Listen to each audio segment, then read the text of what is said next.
Tom Hartman radio program every weekday from 11 to 2 right here on WCPT 820, where facts matter. This is AP News. I'm Rita Foley. This morning, Syria's fiercely denying that it's holding any kidnapped Americans. This after President Biden accused Syria of holding U.S. journalist Austin Tice. He disappeared near Damascus in 2012. She says her work is not over, but Wyoming Republican Congresswoman Liz Cheney, a Trump critic, has lost her primary race. The AP's Tim McGuire. Wyoming Republican Representative Liz Cheney loses a GOP primary to Harriet Hageman, a lawyer backed by former President Donald Trump. After conceding the race, Cheney told supporters, "Now the real work begins." The three-term member of Congress and co-chair the January. All right, I got Reverend Vicki Johnson. Allies at the national, state, and local. Do you want me to put her through? Yes, let's hear her.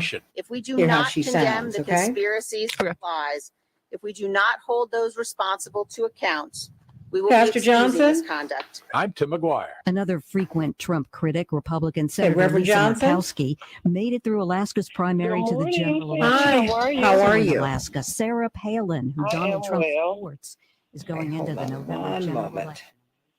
Thank you so much. I'm trying to get Former the Trump last of lawyer this Rudy together Giuliani here. is scheduled to appear in court in Atlanta this morning. Okay, how's that sounding, Henry? Special grand jury is investigating attempts by former President Donald Trump. So far, it sounds good. Okay, no, you need to make sure that she sounds well. Okay, and when you get the guest up, make sure that they know that they should be in a quiet place. The AP's Donald Ward. Right, Okay, I right, should not Climate have to remind scientists anyone of say the new anything when they go on the spending air. Okay, President Biden right. Will do. Yes. Thank future you. warming a little bit, You're welcome. Thank you. still falling. Gas is $3.94 a gallon today. This is Okay. AP News. You may have seen his blockbuster World War II film Das Boot. Wolfgang Peterson has died. The AP's Margie Zarletta. German filmmaker Wolfgang Peterson has died of pancreatic cancer in Los Angeles, according to his representative. He was 81. Wolfgang Peterson's breakthrough film was the German language film Das Boot, earning 6 Oscar nominations. Among Peterson's other films were The Perfect Storm, The Never-Ending Story, In the Line of Fire, and Air Force One. Immortality! Take it! It's yours! Peterson also directed the film Troy. He told reporters in 2004, one scene shot in Malta always stood out in his memory. When Helen and the entourage, when they all come first time, greet Peter O'Toole on the palace, we read the next day that was the hottest place on earth. I'm Margie Zaraletta. The top Hey, everybody, how you doing? Last week was America's Got Talent on Tuesday. What about those primaries last night? AP News. Well, much love. This is 820 AM, WCPT Willow Springs, and streaming worldwide at WCPT820.com. We are Chicago's progressive talk, where facts matter. Now, your WCPT 820 Chicago traffic update. Good morning. We already have a lot going on. Eastbound I-80 traffic is stop and go from Center Street to Briggs. There was a crash. It just cleared. All lanes are open again. We're seeing heavy roadwork delays on the outbound Bishop Ford Freeway, 115th to 130th. 2 left lanes are blocked. It's 16 minutes from the Ryan split to 8094 inbound 12. Delays kicking in around 111th Street. The inbound traffic is slow Nagle to Central. 15 minutes from O'Hare to downtown, outbound 24, crash at Foster in the right lane. On Eisenhower, traffic hits the brakes 25th Avenue to 1st Avenue. There's a couple of minutes there. Stevenson delays start at Central, 28 minutes in from the Veterans Memorial. I'm Jim Alamonte. Hey, where's Hal Sparks? I'm not sure where he is now, but I know where you can find him Saturdays at 11. He'll be right here on WCPT 820 for the Hal Sparks radio program. You got about a minute, by the way. WCPT replay. You know, what Tucker always does, Joan, is he just asks questions like, how do we know Russia did this? How do we know these aren't props? I'm just asking questions. He sits in that studio, Joan, and he never brings on anybody who is capable of going at it with him. And he just is mean and cruel every night to people. So why do over 3 million people watch his show? That's what terrifies 30 seconds, by the way. Thank you. To remember to stay one minute. Okay? Yeah, sorry. I think I said Okay, it, but you might no have been away. worries. Sorry. No, I have the time, but that's something you need to do, okay? You got one option, baby. It's the only game in town Keeps for everybody the on Republican point. Party base. And Joan, I used to be in that world. They lie. There's value. There's profits in lying to their audience. About time. Keep listening to WCPT 820 because facts matter. This is WCPT 820, where facts matter. We can change the world, change the world, change the world. We can change the world, we can change the world, change the world. This is the Santita Jackson Show. War and hate to a place of love, it's not too late. Gotta save the children, we can't wait. Let's change the world. I am breathing. Hey, everybody. Welcome to the Santita Jackson Show. It's Wednesday, August 17th, 2022. I'm Santita Jackson, coming to you from WCPT 820, the nation's largest progressive talk radio station, and AM 950 Radio, the voice of progressive Minnesota. We are in the midst of primary season. We're inside of 100 days until the November primaries. What's going to happen, everybody? Well, last night, something big happened. Really the head of a dynasty. One part of her career ended, another might be beginning. Liz Cheney, the daughter of the vice president and Congresswoman, lost her seat yesterday. She was someone who was targeted by President Trump, former President Trump, for opposing him. And so 8 of the 10 people who voted for impeachment, for the impeachment of the former president, have gone down to defeat. So what do you think about that? He does have legs, everybody. Most of the candidates he has supported have won. So we're going to be talking about that today with Dave Daly and Robert Patillo. And then something very interesting for those of you who are interested in having more lawyers. Well, the American Bar Association, which is the organization that is, when you have the American Bar Association and the American Medical Association, those were the medical and legal associations that were established, but they did not allow blacks in. So black professionals then established National Bar Association and the National Medical Association. That's just something you should know. So whenever you see national in front of a professional organization, that's black. American, that's white. So the American Bar Association has said, and now they have a black woman who heads it, that there's no need for diversity programs in law schools. We're going to be talking about that. That could be catastrophic. And given the fact that the Supreme Court will be looking at, we do believe, affirmative action in the coming term, what does this mean? What could this be a harbinger of? We're going to talk about that today on the Jackson Show, because it would impact our lives in so many ways. So let's get right to it, everybody. In Chicago, we're going to have a high of 76 degrees. It feels like the fall is coming in on us, right? Minneapolis, St. Paul, 80 degrees. Scattered thunderstorms today. In Major League Baseball, the White Sox were triumphant over the Astros 4-3 yesterday. The Cubs 7-5 over the Nationals. And the Twins shut out the Royals 9-0. And tonight, the Liberty will be meeting the Sky. Wow, what happened last night? We're going to be talking about that at the bottom of the hour. The near-term political fate of Republican Liz Cheney from Wyoming was decided Tuesday after Wyoming voters ousted her in a landslide from her House seat.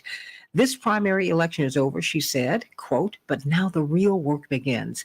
And she delivered scathing remarks, according to this CNN report. And if you saw her remarks, I'm going to have to pull them up for you, about former President Trump, you could see that she has some plans. We just don't know what they are. Some people are saying that last night was a precursor to a 2024 run. Whatever it is, she will be a force to be reckoned with in the party. But we're going to see how that works, because former President Trump's hold on the party and the issues for which people feel that he speaks is strong, everybody. Wow. So we're going to be talking about that separately. Senator Lisa Murkowski of Alaska. She finished in the top 4. She's squaring off in the first of what's likely to be 2 rounds against Trump Trump-endorsed candidate in Alaska, and former Governor Sarah Palin is attempting a political comeback in a special election for the state's lone House seat. We will see how that works. The White House says a new type of COVID-19 vaccine specially designed to protect against the Omicron BA4 and BA5 subvariants will be available next month. If the shots meet FDA standards, they will likely be available in early to mid-September. So we'll see, everybody, because the efficacy wanes. We need to know exactly what we need to do. We do know that we need to practice solid hand hygiene. We need to get our immune systems together. So there's some things that we need to be doing so that we can add to that layer of protection against COVID and other diseases. The Biden administration is currently trying to get out of the acute emergency phase. Separately, First Lady Jill Biden tested positive for COVID-19. She's experiencing mild symptoms, according to her spokesperson, and she will be remaining at a private home in South Carolina until she tests negative twice. We're sending our love and prayers to the Biden family. Hearing aids should get cheaper and possibly even better due to a long-awaited rule change in the FDA announced on Tuesday. Instead of getting a prescription, visiting a hearing health professional and having a custom fitting, people with mild to moderate hearing loss will be able to buy hearing aids directly from a store or online.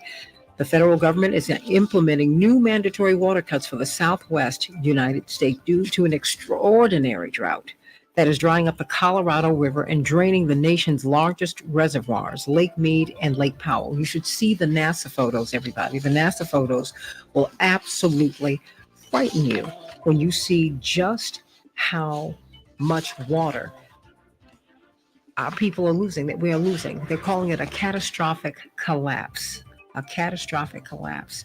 So we've got to think about that, everybody, because remember in 2008, water became an issue. The former governor, Bill Richardson of New Mexico, wanted to get the water from Lake Michigan. Of course, Jennifer Granholm, who was the governor then, said, absolutely not.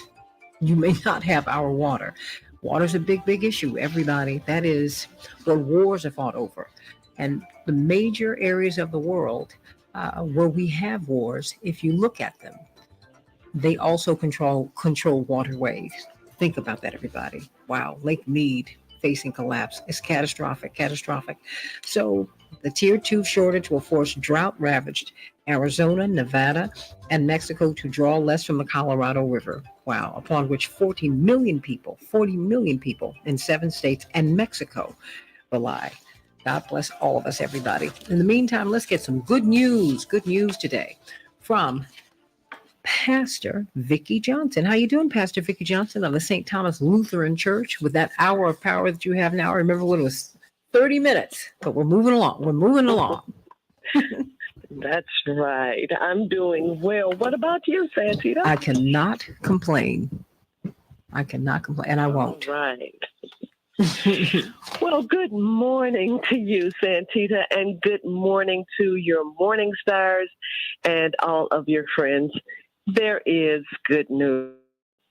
Upon early rising Sunday morning after my morning prayers, I was met with an unexpected text message sent at 6:01 a.m. It was from my surrogate little brother and extremely gifted musician, Pastor Bryant Jones, the son of Reverend Billy J. Jones and Jeanette Jones. Bryant didn't want anything. Now let that sink in. He didn't want anything. He had no good or bad news to share. He just had a desire for me to know that he loved and appreciated me. He went to list the various roles where he witnessed me in action and again expressed his love. That was a great way to kickstart my day. People often have nice things to say to me after I have done something, like singing a song or preaching a sermon or participating in some activity that would precipitate gratitude. But seldom has anyone expressed appreciation out of the blue. They will say it at your funeral. And they will say it even though they are given only 2 minutes. They will take as many as they want to express it when you are gone, but not necessarily while you're still here. So I thought, what if we made it a point to, out of blue, send a text, mail a card, or make a phone call to someone to let them know that we love and appreciate them? If it would make them feel a fraction of what I felt on Sunday, it would be well worth it. So quiet yourself, and it will come to you exactly who that person should be. 1 Thessalonians, the 5th chapter and the 11th verse says, therefore, encourage one another and build up each other as you are doing. Appreciate someone today. It is bound to be encouragement to them, and it will certainly build them up. If you will do this, and I believe that you will, then to me, that's good news. Amen to that. You know, we do love people at their funerals, and the people who cry the loudest have had the greatest conflict, right? And, my Lord, you know, and it seems that, you know, people learn, it's like we figure life out when we're on our way out of here. You know, that's very interesting. And I guess one of my goals at this point is to figure things out while I'm here so that I can implement the lessons that I've learned. You know, I want to be able to do that now. I want to be able to do that now. That's the key to me. I mean, do you think I'm correct? I know you're correct. Remember, we used to sing the song, Why Not Do It Today? That was your solo. Today is the day. And my father had you sing it every Saturday. I know it drove you crazy, but he loved it. Saturday. Well, not only did you sing it beautifully, but the song is Why Not Do It Today? What are you waiting for? Tomorrow's not promised to you. The next minute's not promised to you. You just need to, as they say, as Nike said, just do it. Just do it. Just do it. So I want to thank you for that. Thank you for that today. How can we worship with you in person? And what if we don't want to wear a mask? Oh my! You know, that's real for a lot of people. You know. Yes, I know. So we invite you and we welcome you to worship with us at St. Thomas Lutheran Church, 8000 South Jeffrey Boulevard, Chicago, Illinois. And we will greet you with a mask. We encourage everyone to be masked during worship. If for some medical reason or if someone has mask fatigue, then they will not with the rest of the congregation out of respect for those who do wear them and are concerned about their own health and safety. So, everyone is welcomed.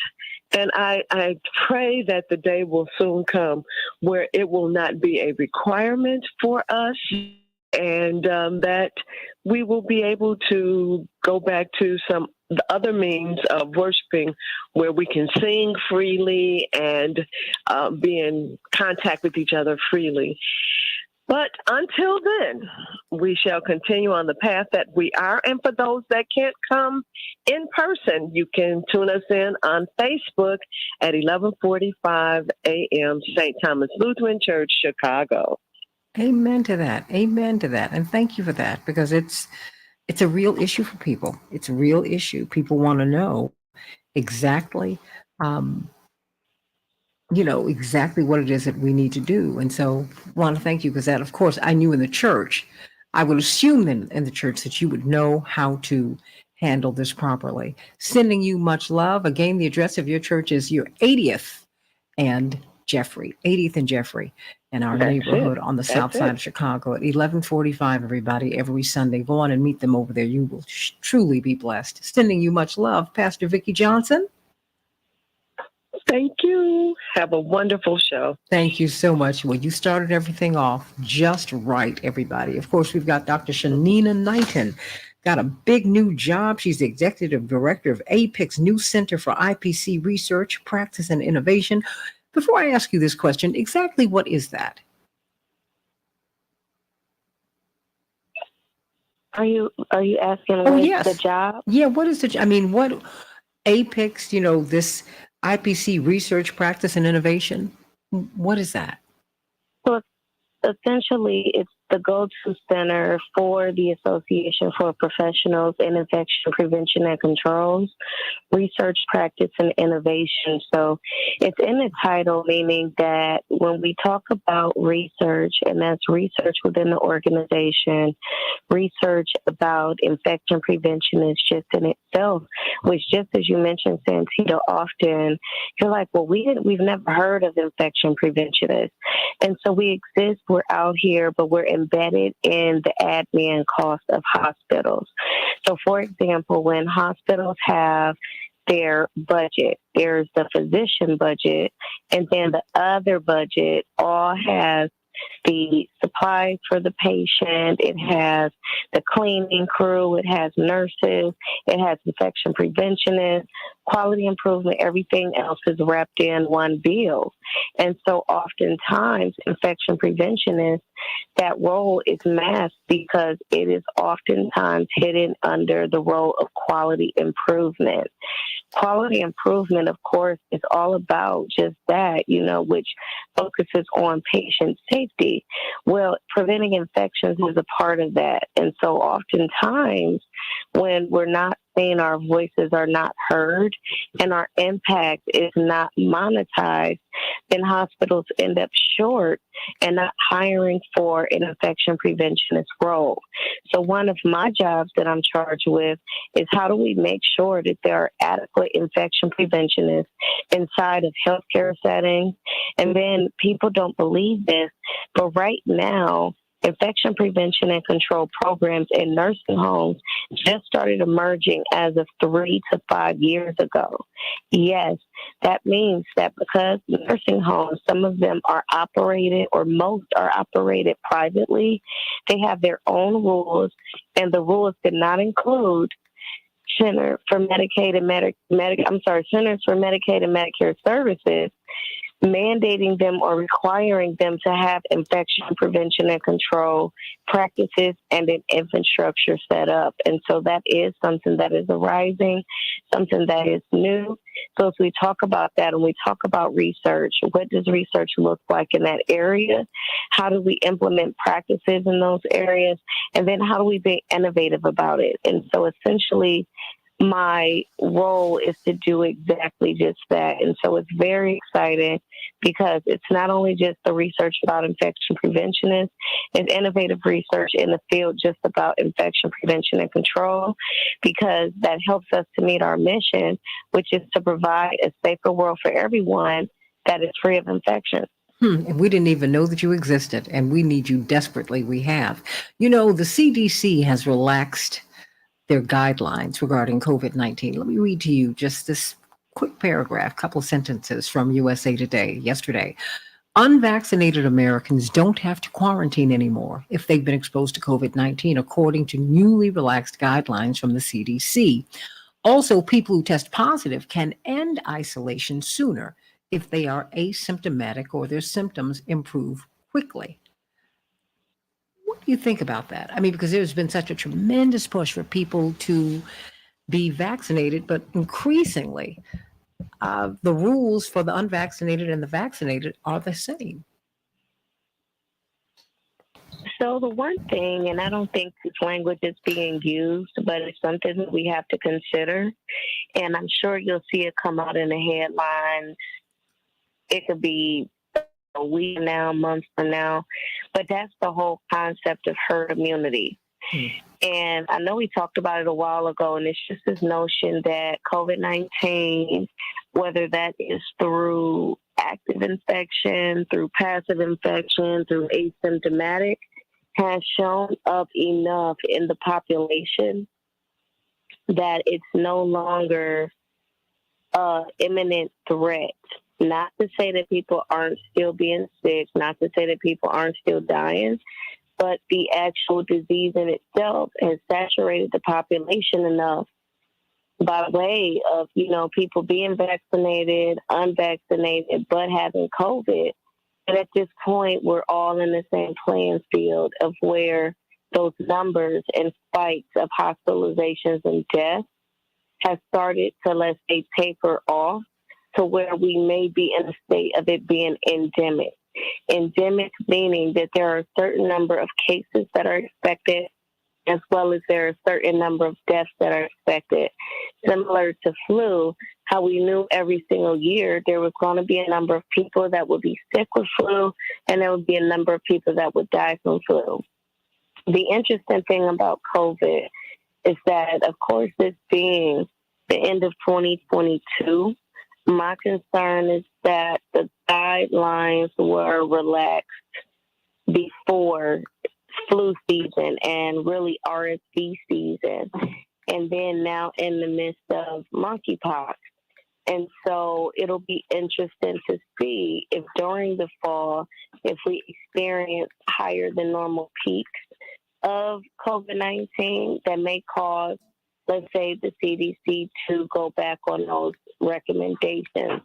But I want to let people know that we are watching science on a live stage. And so oftentimes we think things are black and white, right or wrong. It's a matter of science unfolding. And as we continue to learn more, it continues to inform us of what should be done.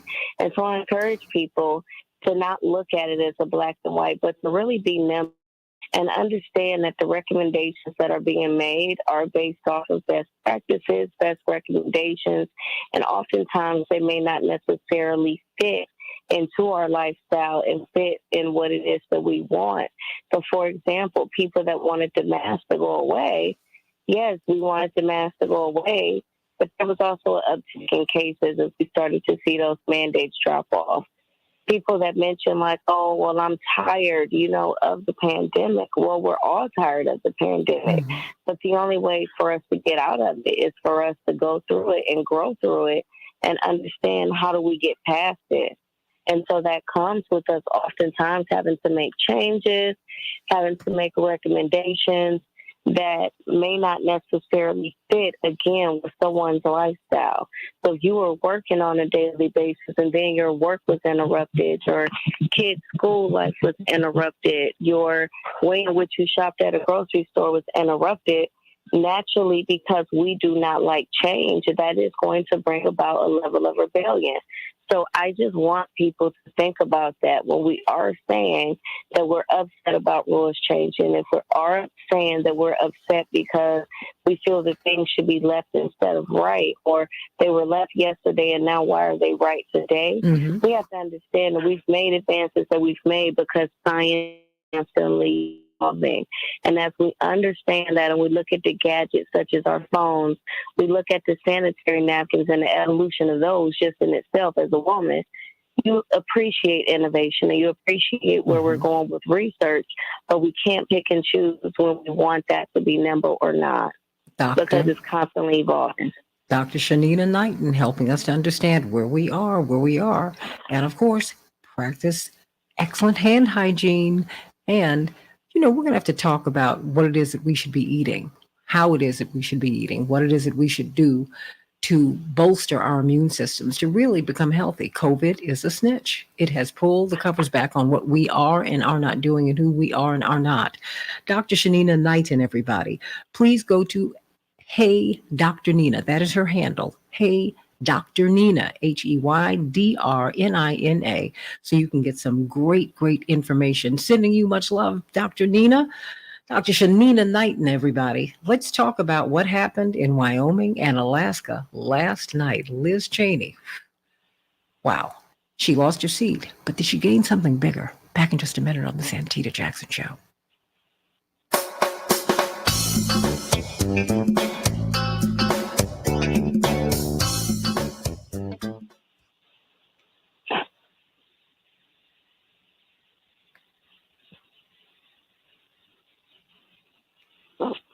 Okay. Hey, how you doing, hon? I'm doing pretty good. Good. Sorry, I'm texting because I've got to get someone for another segment.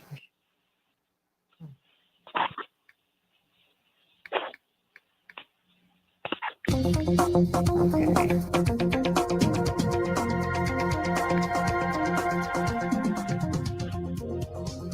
Okay.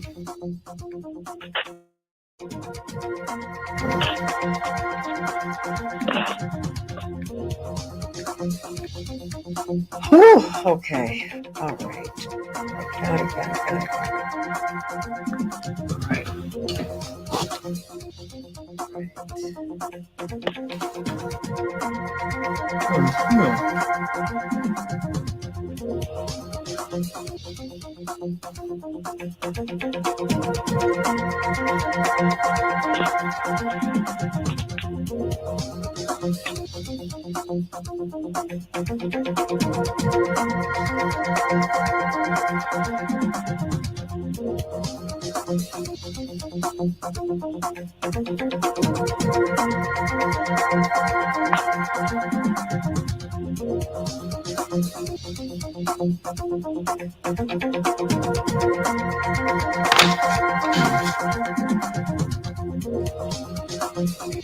You still there, Dr. Knighton?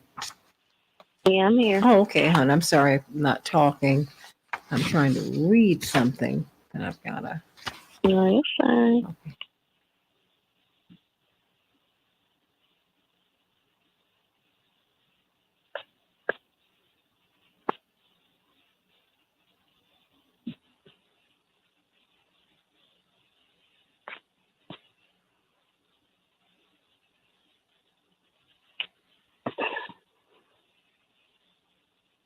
We got a minute, by the way. Okay, thank you. Who do we have up?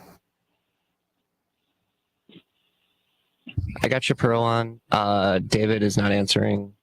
And I have yet to get Attorney Robert on Patillo? it. Yeah. Okay, well, just continue to do that and either give me a verbal or a text as soon as you get them. Will do. 30 Okay. seconds, by the way. Thank you. Chaparral? Chaparral? Chaparral? Yes, I'm here. Oh, okay, now I need to make sure that you're there, that you can hear me. Okay. Okay.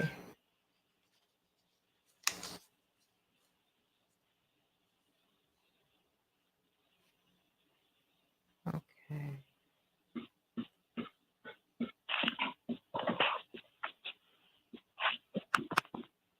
About to go. Okay, thank you. We can change the world, change the world, change the world. Yes, we can. We can change the world, we can change the world, change the world. This is the Santita Jackson Show. War and hate to a place of love, it's not too late. Gotta save the children, we can't wait. Let's change the world.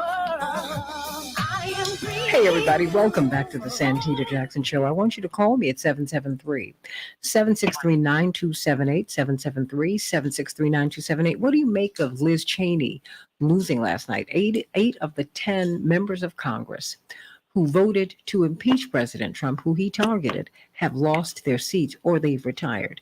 So what do you think about that? Only 2 of the impeachment 10 remain. Only 2 of the impeachment 10 remain. He has been marching through the country on the state and the federal levels, and his people have been winning races. They've been winning races. So what is that a harbinger of for the fall? And what does this really mean? People keep making this about Trump, but I think there's a lot more going on, and we'll talk about that as soon as we hear from Celebrations by Us by Chaparral. The Pearl. What's going on, Chaparral? I'm waiting on my, what is it? My oxtails and my greens. I'm going to mention it every day. Oh, my goodness. How you doing? I'm great, Santita, and we are definitely busy at Celebrations by Us, taking care of all of our customers.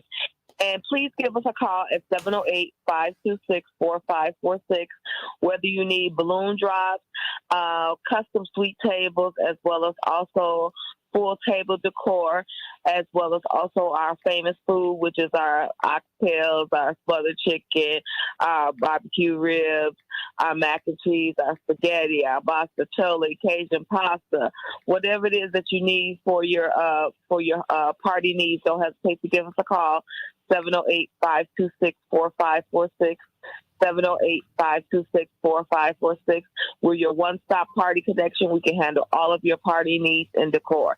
Thank you so much, Santita. Waiting on those oxtails, and I plan to give a good report on Monday. I can't wait.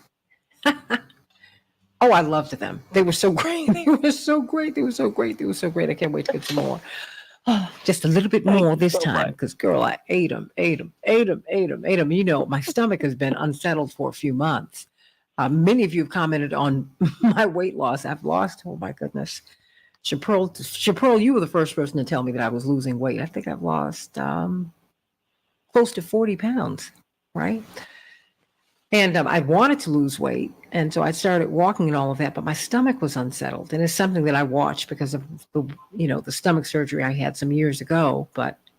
And I've not been able to eat a lot of different foods, but I can eat Chaparral's foods, because they really are pure and clean. And that means a lot, I can't eat junk. So it's tasty. So and then my stomach doesn't reject it. Isn't that great, Chaparral? Love it. Love you, Chaparral. Yes, it is. We're glad to hear that. Look, that's my litmus test nowadays. It really is. Everybody, let's talk at 773. Chaparral, why don't you stay here for a hot second? Because I know you've got something to say. What do you think about Liz Cheney before we bring up Robert Patillo and David Daley? I know you've got something to say. She just left. Oh, she did? Well, she'll call back. Okay, everybody. I want to hear what you have to say at 773-763-9278. 773-763-9278. We have Liz Cheney, the congresswoman from Wyoming. She lost in a landslide. 8 of the impeachment 10, that's what they were called. That's what they are called. The 10 members of the U.S. House of Representatives who voted to impeach President Trump. Only 2 of the impeachment 10 remain. That's right. They have all, for the most part, but mostly down. They have lost. They have lost to Trump-backed candidates. Indeed, he had planned to force the 10 Republicans who defied him out of Congress. And 8 of them have either been defeated or they chose not to run again. That's a lot. But when we look at Liz Cheney, is that the whole story? The corporate media have shaped that narrative. But the fact is, I think one of the pieces that we're missing, Robert Patillo and David Daley, is the impact of 2008, when the economy essentially collapsed, when the head of Goldman Sachs went to Nancy Pelosi, the Speaker of the House at that time, and said, if you don't give me $770 billion today, the economy will collapse on Monday. That was on Friday. Americans were so outraged by that demand because that was on top of $20 trillion plus that we had already given to Wall Street, okay, that they had taken offshore so they could keep their money tax-free. After that, immediately Americans called the U.S. House and the U.S. Senate in such great volumes that it collapsed the system. And then what they did on the Capitol Hill was completely change the capacity of emails, the number of emails that you could send, and the number of calls that they would receive, because they had never seen anything like this in the history of the Republic since we've had telephones. And so I don't think that we're really looking at that. Former President Trump is speaking to an anger that is out here that has not been addressed. It's not as simple as Trump and Cheney. No. I think there's much more to this, Robert Patillo. Well, absolutely. And I think for the conservatives who believe that there are going to be a lot of Democrats, shedding tears and playing violins for Liz Cheney, I don't think they understand Democratic politics. That for the most part, Democrats don't have the same love and kind of cult-like following that Republicans have for their political leaders. they have a personal connection. Their humanity in many ways is connected to their politicians. You know, you don't see a lot of people where you drive down the street and they have giant displays set up for Barack Obama when you're driving around the country, but you see that for President Trump. President Trump's been out of office for 2 years and still has these monster truck rallies every couple of weeks. They still draw thousands of people to them. They have a very personal and intimate connection with their candidates. For Democrats, it's far more transactional. And for Liz Cheney, has she been useful as a Trump opposition figure? Absolutely. Does that change the fact that her father is a war criminal? No, it doesn't. Does it change the fact that Liz Cheney still voted with President Trump about 95% of the time? No, it does not. Does she have any of the values that Democrats believe in? No. And more than likely, she would have lost this seat anyway because of the sea change that we've seen within the Republican Party. What we are, however, seeing is that the Republican Party has reached an inflection point, a place where even someone as conservative as part of the political establishment as Liz Cheney is now too moderate for the party. They've become a minority party within a minority party, where you now have the Republican Party, and then you have the Trump Party, which exists within it. And just as the Tea Party infiltrated the Republican Party about a decade ago and then became the Republican Party, the MAGA Party has now infiltrated that. It became the majority of that party. And it's going to be interesting to see in November exactly if that version of America can get a majority, can retake the House and retake the Senate. And polling right now says that they're going to squander what otherwise would be a generational opportunity to retake. Remember, in 2020, the Republican Party ran without a platform. They simply put said, we don't stand for anything policy-wise. We stand only for the cult of personality. This is why instead of talking about education policy, they talk about education conspiracy. Democrats say, well, we need to have more teachers in the classroom. We need to have stricter testing standards. We need to create more technology to bring down the digital divide. Republicans say, well, we need to keep the transgenders out of the school, and we have to stop the critical race theory, and we need to figure out, stop these teachers from grooming students and all these other things that kind of starting QAnon chat rooms. And right now, what we've seen is that this messaging, this version of the Republican Party cannot win in prime time. This is why you're seeing Herschel Walker in a state where any reasonable Republican would be beating Warnock right now, losing. This is why you see Dr. Oz and any other Republican will probably be winning in Pennsylvania, losing. This is why you see J.D. Vance down, why you see Marco Rubio down. So what we may be seeing is the Republican Party becoming an entrenched minority that believes not so much in policy, but more so in these cults of personality. And I don't know if they fully understand how to retake control of their party. When people like John McCain is no longer welcome in the Republican Party, the Cheney family is not welcome in the Republican Party, the Bush family is not welcome in the Republican Party, the Mitt Romneys of the world, the Steve Jobs of the Steve Forbes of the world are no longer welcome in the Republican Party. This is a very different America that we're entering into, and I think it's a more dangerous America that we're entering into, because say what you want about the partisan divide that has separated us, at least it was based on policy and beliefs.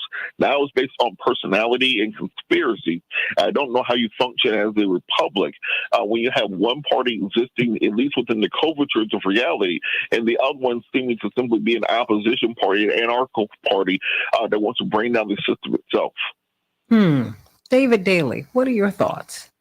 I mean, this was a big loss, and the corporate media are framing it a particular way.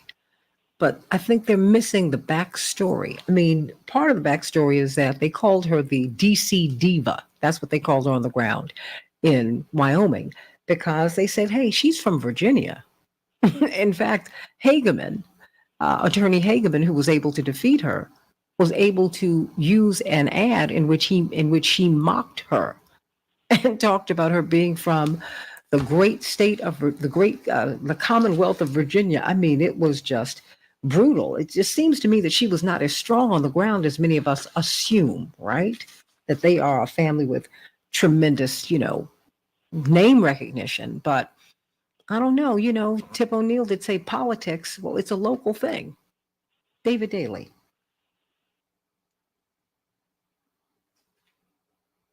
Do we still have David Daley there? We should. Okay. Hello, yeah. Okay, David Daley. Yeah, what do you make of that? I mean, because it seems like she was not as strong in her state. She doesn't have the connection to her state that we assume. I mean, Hageman was able to kind of clown her and say, "Hey, you know what? You're from Virginia, really." I watched a lot of those ads, and I certainly agree with you that they were effective. But it almost seemed to me that those ads were gaslighting a little bit in that Hagelin wanted us to be able to make the case that this was not simply about Donald Trump and impeachment on January 6th, that it was about her and about something else on the ground.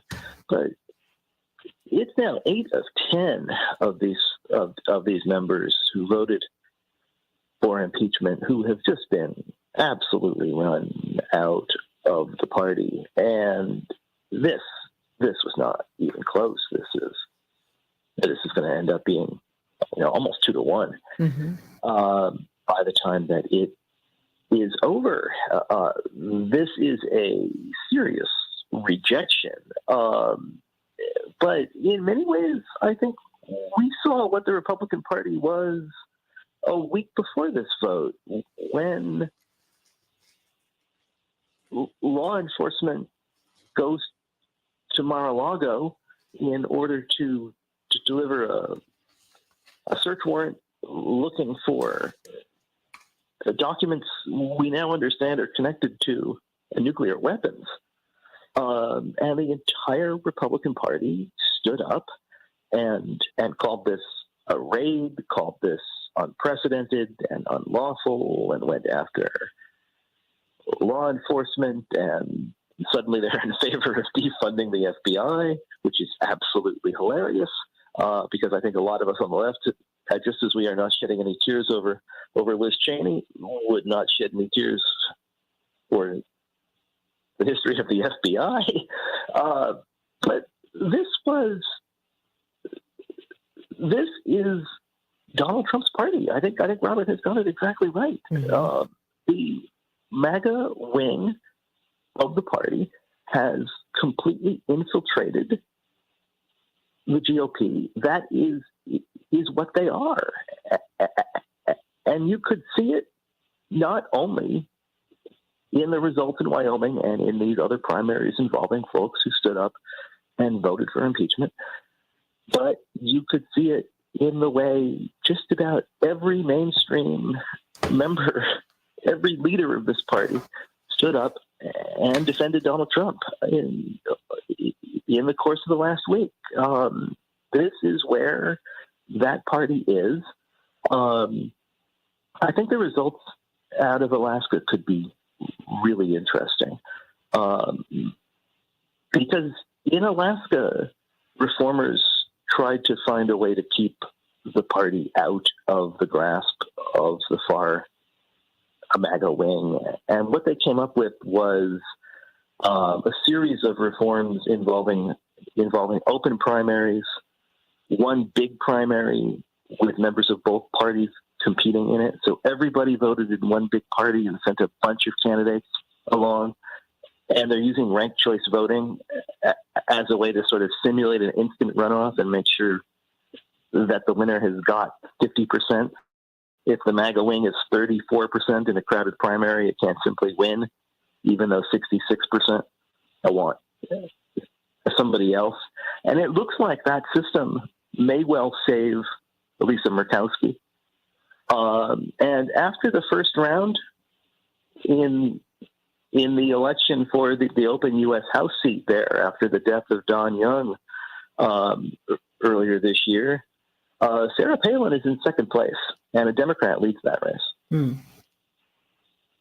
So what is this saying to you? Does this say I mean, what is our takeaway from last night? Because many people were looking at last night as really, well, I mean, I don't think that they're not now. They're beginning to look at the race's big picture, David. But does last night show that Trump is strong? Does last night show that Liz Cheney is weak?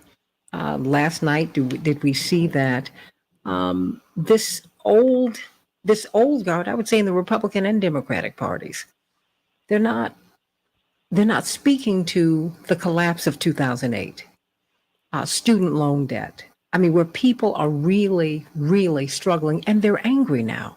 And see, what's different now, David, and I think that Robert could back me up. Now white people are angry.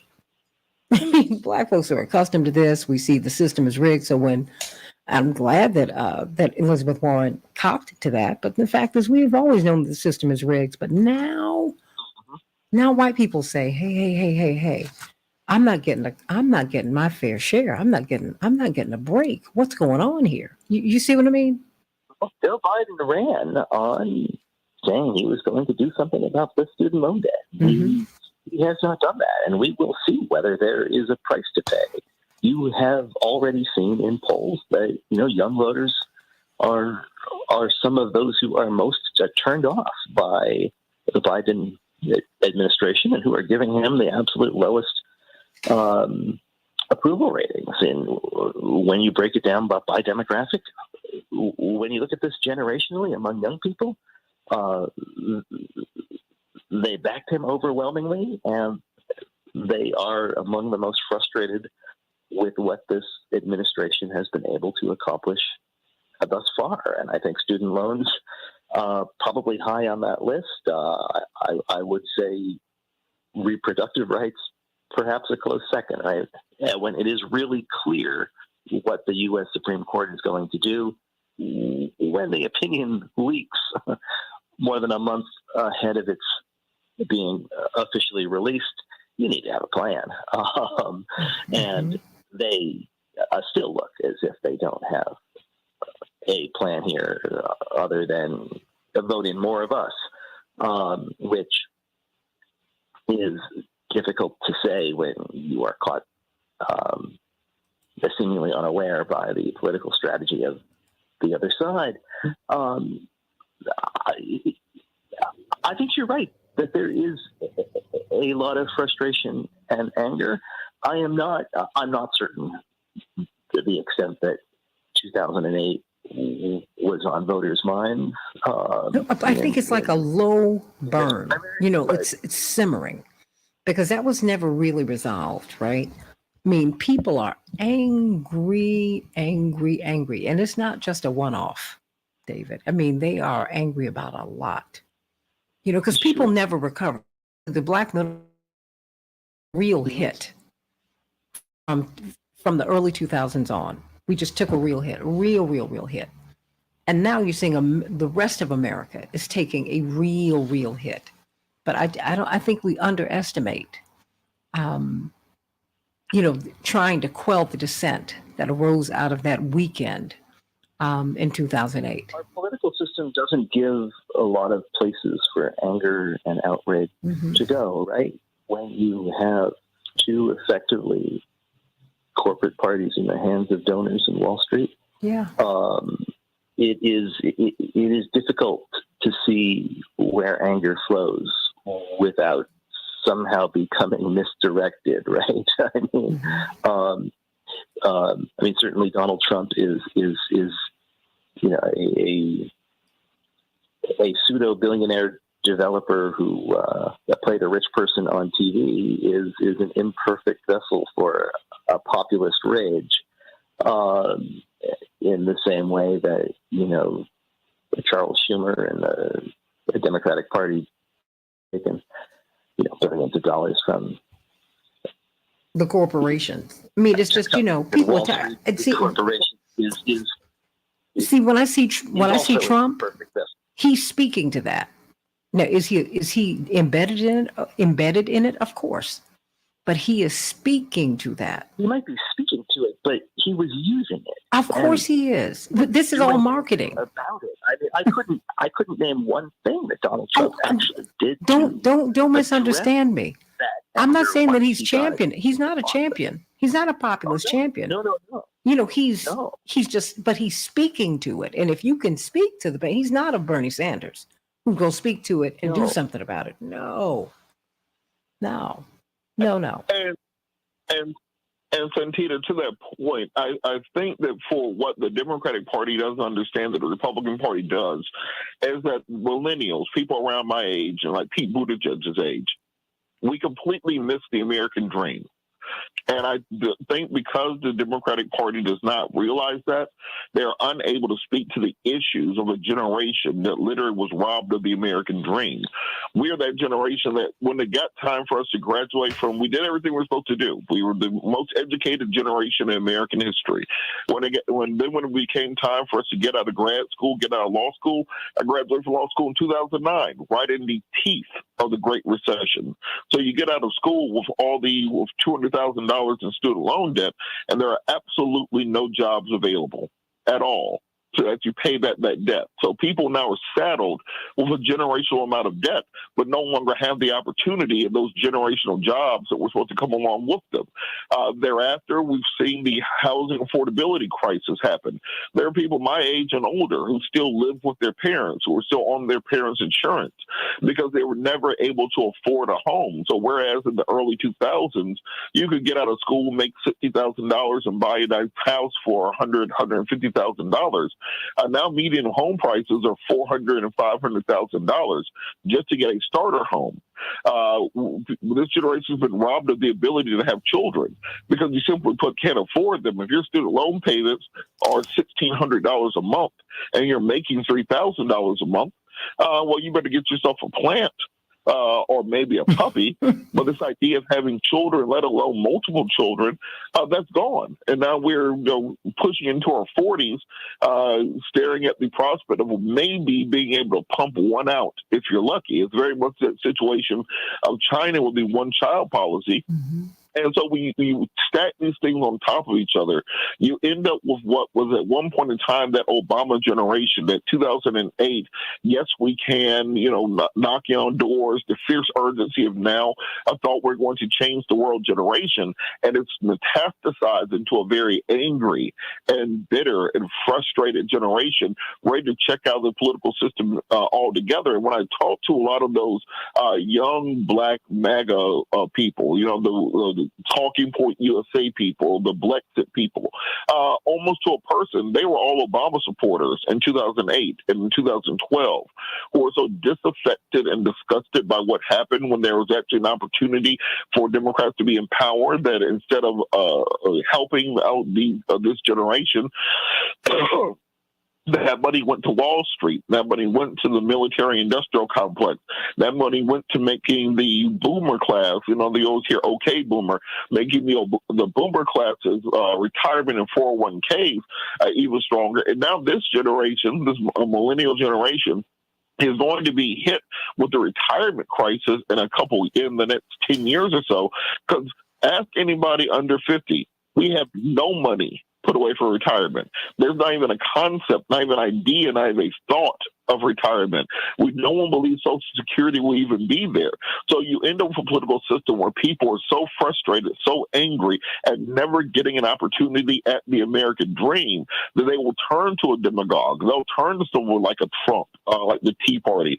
When you talk about these deep state conspiracies, a lot of my friends who are like the most liberal white people on earth and the protesting for the environment with me and against the war in 2004 and 2005, and now those people are hardcore MAGAs because they have become so frustrated with when you put Democrats in party. This is why you have this divide where Tucker Carlson can talk about the elites, despite him being one of the elites, because Democrats refuse to talk to that portion of the electorate. Absolutely. Because those are the people that finance them, and they are a status quo party. And they need to stop it.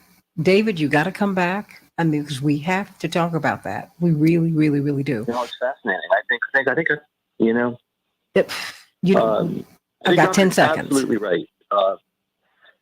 what we need in our politics is an actual political vehicle to channel that rage that makes actual sense and helps people. Because it's out here. Because there is a reason that people vacillated between Trump and Sanders. There's a reason. So it's not personal. Who's going to speak to my pain? That's it. Let's talk about why it is the American Bar Association, the historically white bar association, which now has a black president, says that we don't need diversity in law schools. Back in just a minute.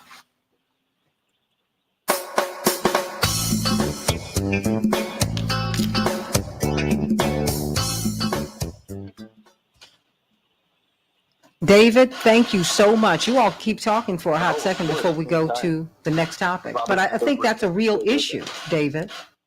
No, I think that's right. I'm certainly not denying the reality of that issue. Oh, I don't think that you are. Yeah.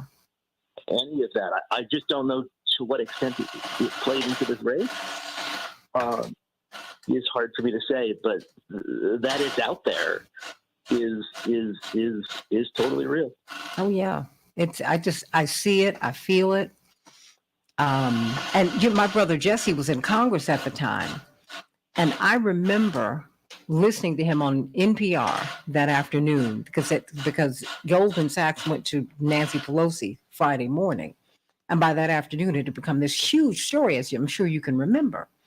And I heard, because I know my brother, I could hear that he had been crying. Jesse was always too sensitive for politics, but that's another story for another day. And that concerned me because I knew that he was really going through a lot even at that time. And so after I listened to the interview, I called him because, he's my brother. I'm concerned. And I could tell that, for him to get on the air, for him to be that full during an interview, I said, this is awful. And bless his heart. He said, because they then deployed then Senator Obama, who was by that time the Democratic nominee, and they sent him to the Black Caucus. And he appealed to them to vote to give this $770 billion. Oh, yeah. No. He did that. And my brother said he promised that he would make this right when he becomes president. He promised. And I knew my brother believed him. I said, look, they're not going to let him in unless he is a corporatist. But I couldn't, I had to let my brother vent, but I knew he was just hurt. He was hurt. And Americans broke the system. They broke the system. And that weekend they changed the number of calls that could get through Capitol Hill. They changed it. They said, oh no, we're not going to have this. And they also changed the number of emails that could get through because people were so outraged. My closest friend lost his house and all of this. He jumped off a bridge in LA a couple of years later. So, this is awful. The reality of this is not lost on me at all. But our politics just, it's not set up with it. I don't know where this anger goes in a way that actually addresses the reality of these issues. It can bounce back and forth between these two parties all at once. But the parties aren't interested. The bow is going to break. January 6th it is the beginning. Trust me, it ain't. People are so angry. So angry. I got everyone on for the if you look internationally, next segment. What's going on, because as I always say, America's not a space station. We're part of a world economy. If you look at Sri Lanka, it's the government fell. Absolutely. If you look at what's going on, in Pakistan, their government's on the verge of falling. Afghanistan, very similarly. Bangladesh, Nepal are all going to fall within the next 2 months. Look on the European continent. Boris Johnson out. Italy on the verge of collapse. Greece on the verge of collapse. Ukraine at war. This is an international issue. And even if you look at China and their banking section, where you have the Evergrande scandal, there are I think 90 cities where there are mortgage strikes in China right now.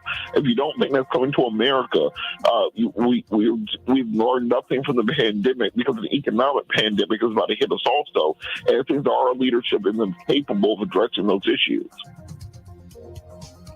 Well, I think that we're going to have to continue to have this conversation going forward, because we're missing it. I mean, just because the corporate media know what they're doing, they're shaping the narrative, because they think that they're going to quell this anger out here. And see, it's David, Robert, it's always a very different deal when white people get angry.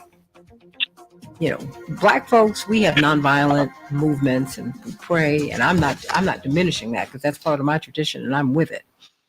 That having been said, America was founded in sedition and insurrection. And that is where we come from here. Okay? And that's why I said, We got a minute, by the way. Yeah, thank you. The Biden administration has 14 days to do something about student loans, or you're going to see a bloodbath in November like we haven't seen before, because all the progress that they've made over the course of the summer, rebounding, and you start taking these middle-class, educated families and suddenly taking $1,600, $2,000, $2,500 out of their individual accounts for student loan repayments after not doing so for 2 years. You're not going to be able to get a Democrat elected in this country. I think Biden completely underestimated the level. They see it as being almost a privilege. This is 30 seconds, by the way. Okay, even the concept of families. Hold on. I'm about to send you John Nichols' number.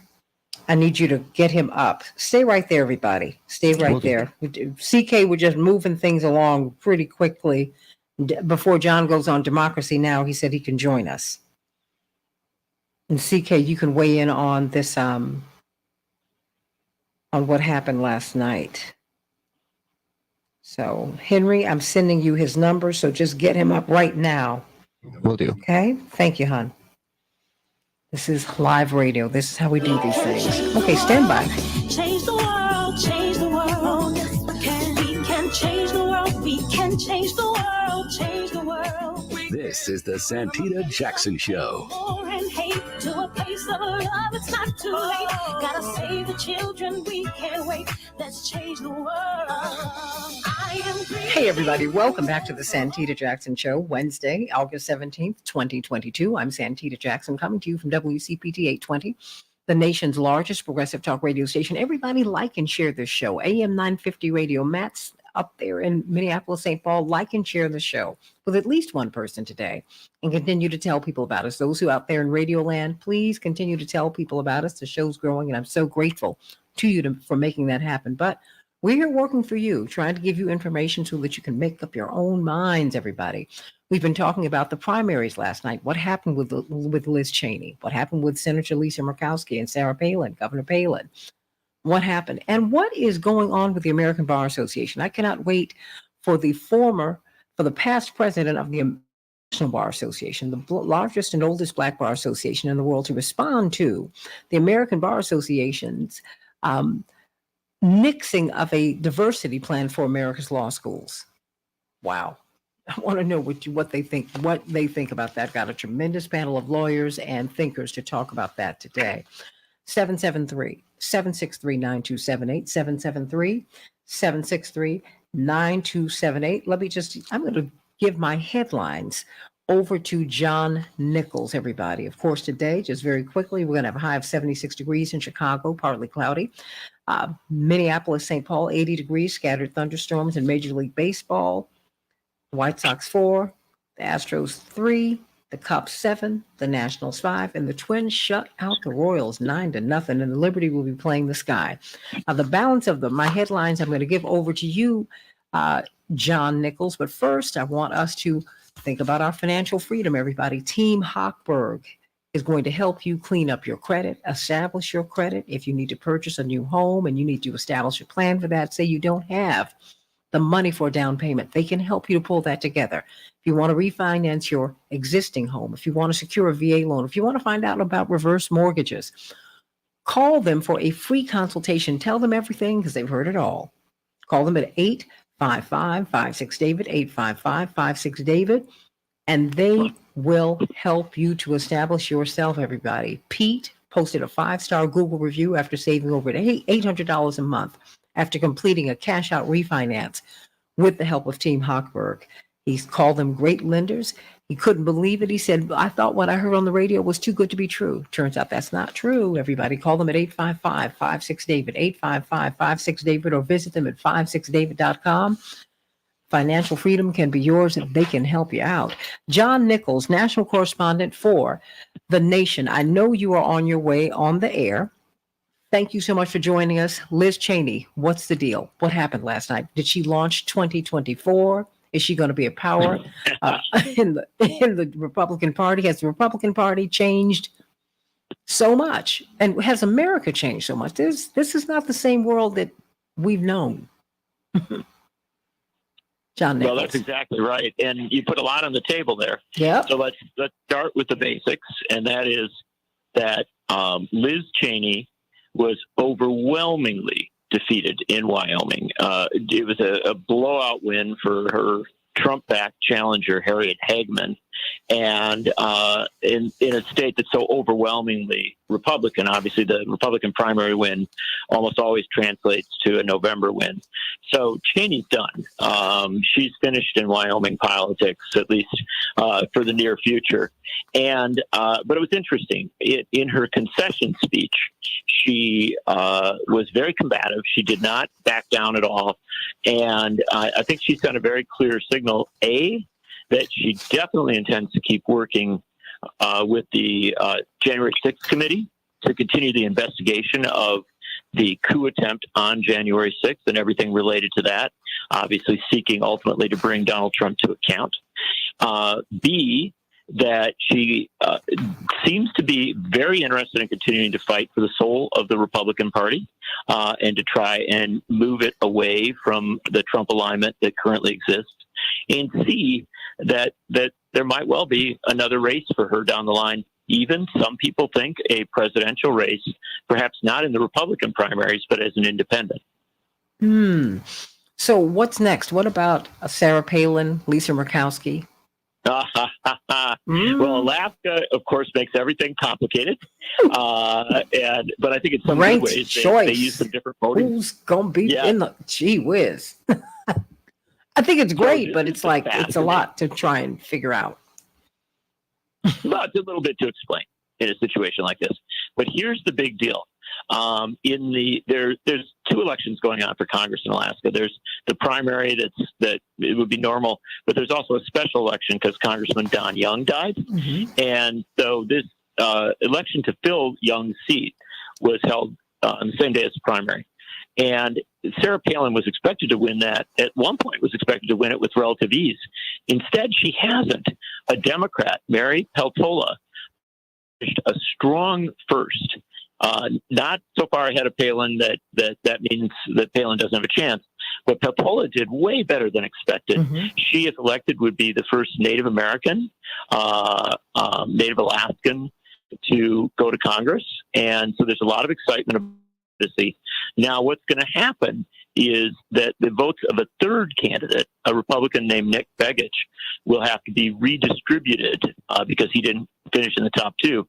When they're redistributed, and that's going to take a little bit of time, it's expected that most of his votes will go to Palin.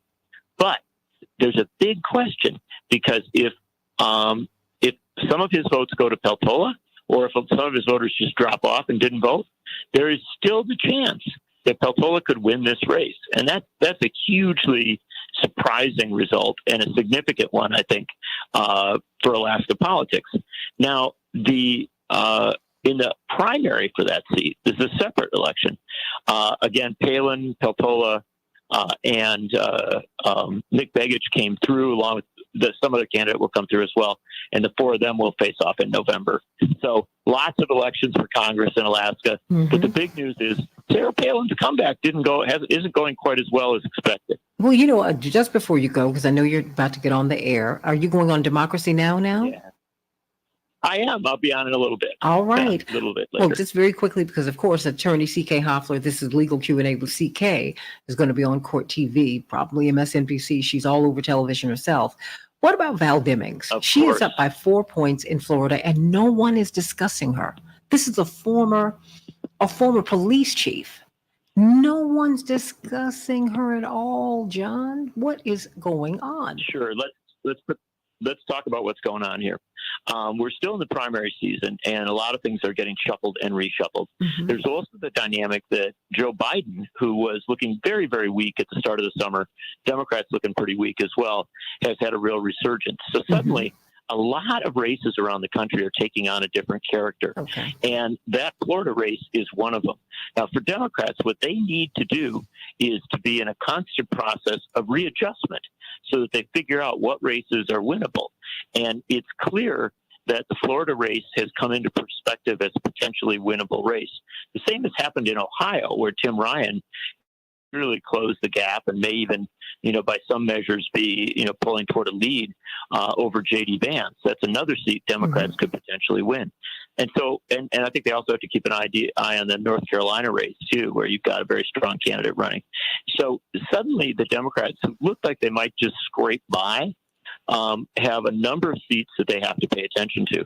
The Republicans are scrambling. They're even struggling on some money issues. And so what should happen right now is, a situation where Democrats sit down and say, okay, where are the races that we can win?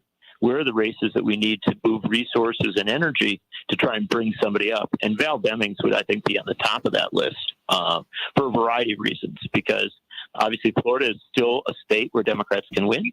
And also what Democrats need, frankly, is not to pick up just one seat or two seats. They need to pick up 3 or 4 seats, because then they'll be in a situation where they can really govern in the second half of Biden's first term.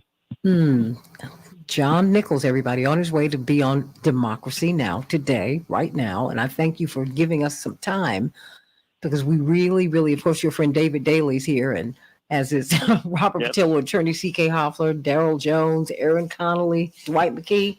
Everybody's here. We love you, John Nichols. Thank you for really. I better get out of the way so all those smart people can say important things. Hey, give Amy Goodman our love. We love Democracy Now! I'll give her good. And thank you for making the time for us this morning.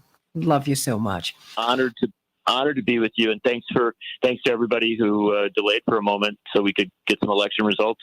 And I hope you have a great show. Are you kidding? You had to tell me what was going on. Thank you very much, everybody. CK, before we even get into the ABA, you have been a Floridian. Val Demings. This is an African-American woman. She's been the chief of police. She's very serious, very sober. She's leading Mark Rubio by 4 points, and no one's talking about it. Well, that's Florida politics. You don't have to sound so weary. Well, I know. Well, first of all, good morning, Santita. Good morning, everyone. I just had to breathe, hyperventilate everything, because I lived in Florida. I still practice in Florida, et cetera, et cetera, et cetera. I was in Florida last week. I'm in Florida probably once a month at least.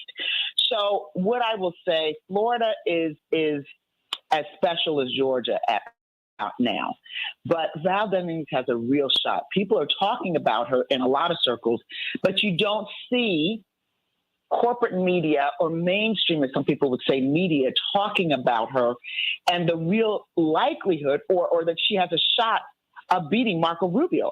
Because people are stunned. Many of us knew that she could, but galvanizing support from independents and those who really believe there's a need for a change is difficult in a state like Florida. But she has made such progress.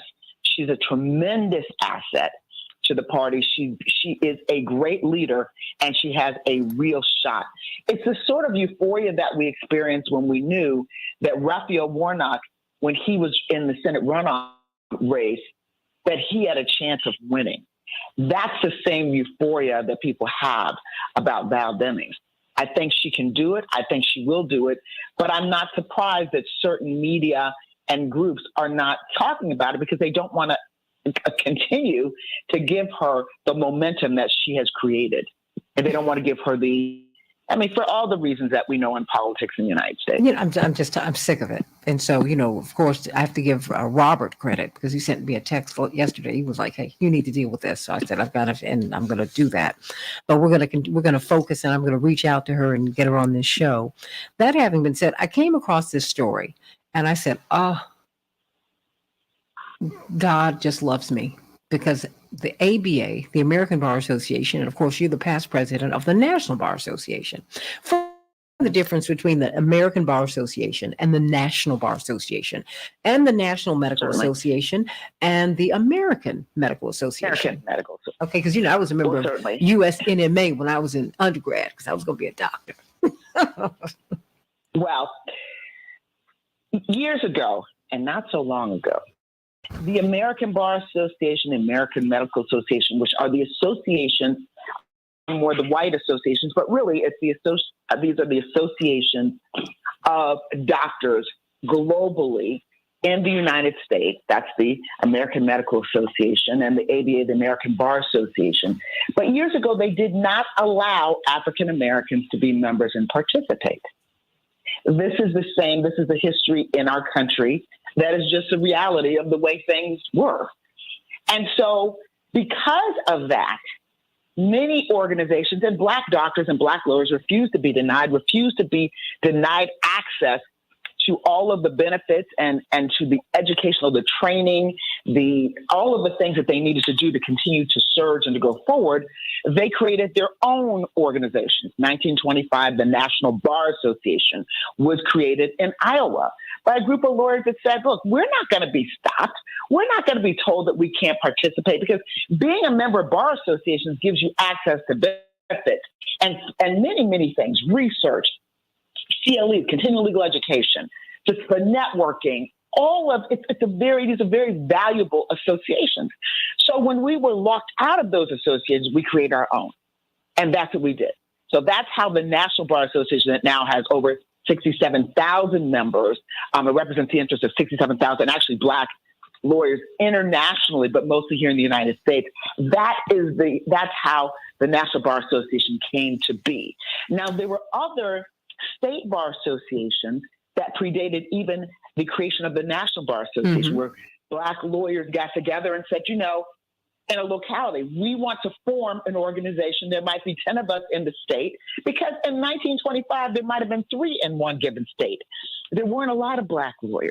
And right now, we only represent 1 or 2% of the lawyers, period, in this country. So we're not talking great numbers. And the same with the National Medical Association. Black doctors were not allowed to be members of the American Medical Association. So they created the National Medical Association. And oftentimes, when you hear about national organizations like NABJ, National Association of Black Journalists, they are typically the African American associations that were born out of exclusion, us being excluded, the door being slammed in our face, and not being allowed to participate. Well, know what? Okay, all right. No, which brings me to this point about the American Bar Association, which now has a Black president. Hello. Well, and just had a Black president. Okay, so let me be real clear. Okay. This is the second African American woman that will serve as president of the American Bar Association. The first was Paulette Brown, who's a past president of the National Bar. The first African American male was Dennis Archer, former mayor of the city of Detroit, past president of the National Bar Association. The second Black man to serve, who just served, Reggie Turner, past president of the National Bar Association. You get the drift? Yeah, I do. Many of the top leadership of the American Bar Association that have been Black are all National Bar Association leadership as well. So I just say that as an aside. So we are, this is the first time in history that back to back, there will be 2 Black presidents of the American Bar Association.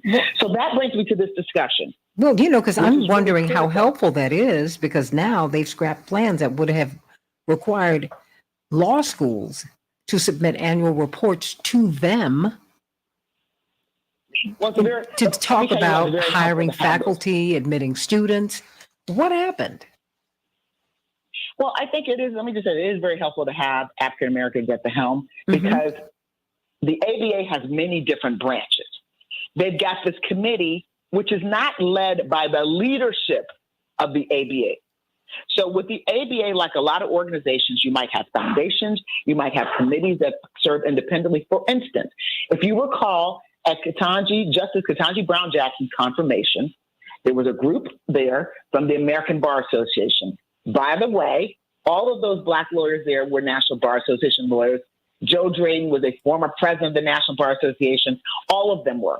But they were there representing this American Bar Association committee, which acted independent of the American Bar Association. Remember, there was a question that was posed to them, and they made it very clear, we are independent. In other words, the leadership of the ABA does not have a say-so over all of these things. So this committee, and it's an important committee on standards that looked at the standards on diversity and inclusion, killed plans, and I'm going to say killed because that's a word that's used, to require law schools to submit annual reports of their efforts to enroll more students from diverse racial backgrounds and minorities in order to hold on to their accreditation. Well, that certainly is important. That is certainly something that we want to see. Evidently, these proposed rules went through 3 rounds, and they could not get a consensus. And so they decided not to submit anything because they couldn't get a consensus amongst the House of Delegates. The House of Delegates is the governing body, and some organizations called the Board of Directors, but the House of Delegates, they couldn't get a consensus. Now remember, it's the American Bar Association, made up of, it's not partisan, it shouldn't be, but of course it's partisan. It's because you just have lawyers from everywhere. Black lawyers, white lawyers. It's the dominant bar association representing all lawyers in this country. So just as imagine if you had, like in the Senate, Republicans and Democrats that are on the House of Delegates, you've got to pass something, you've got to get the consensus. And like everything else, it's a political process. For whatever reason, they were not able to pass it. And so after 3 rounds, the House of Delegates just decided to withdraw it. Now, there was a lot of criticism that was received by some of the universities, the law schools, because there's always this debate over quotas. There's always this debate over whether quotas are they consistent with existing state and federal laws and the like. And we're going to see this issue teed up in front of the U.S. Supreme Court later this year. But what is important, I will say, that the American Bar Association, just to be fair, did file an amicus brief that in the current case, the current case involving, it's called Fair Admissions, Student for Fair Admissions versus Harvard. And this is based on a group of Asian students that said that Harvard illegally discriminated against them by limiting the number of applicants from their demographic. Now, the ABA said that race should continue to be a factor, which we know we're getting into the BACI discussion, continue to be a factor in determining the admissions of students, because if it weren't, that it would cause great, great harm to public trust and to the profession. So the ABA has taken that position in the amicus brief. That's a good thing. What I don't like is that the House of Delegates did not pass or withdrew what could have been something that would have been very progressive for the ABA. Well, I will say this, because we're about to go to commercial break. Just quickly, because we're about to go to commercial break, about 10 seconds. Well, I think so. There's a mixed bag when it comes to the ABA and the actions of the ABA. That's just basically what I want to say. Well, I will say this. It's a mixed bag. It's an interesting bag to have, because now we're looking at affirmative action, which could be decided, gutted by the Supreme Court, the U.S. Supreme Court. We're living in a time in which we're watching a rollback on our rights. So Dwight McKee, I can't wait to hear from you, Attorney Darrell Jones, Attorney Aaron Connolly. We've got to talk about this. Robert Patillo, I know you've got something to say about this, because this is a mixed bag, but it's very interesting. It's very interesting that this has come up at this time in this way. So call us at 773-763-9278, 773-763-9278. Is it important to have Black professors at law schools? Is it important to have Black students at law schools? Of course it is. How do you lose by being diverse? How do you lose by looking like the world? How does that work?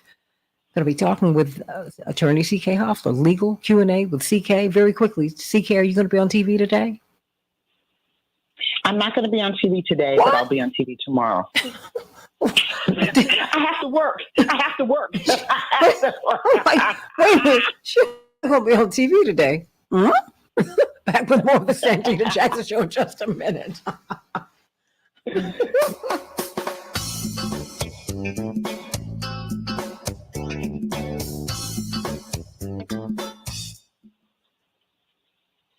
All right.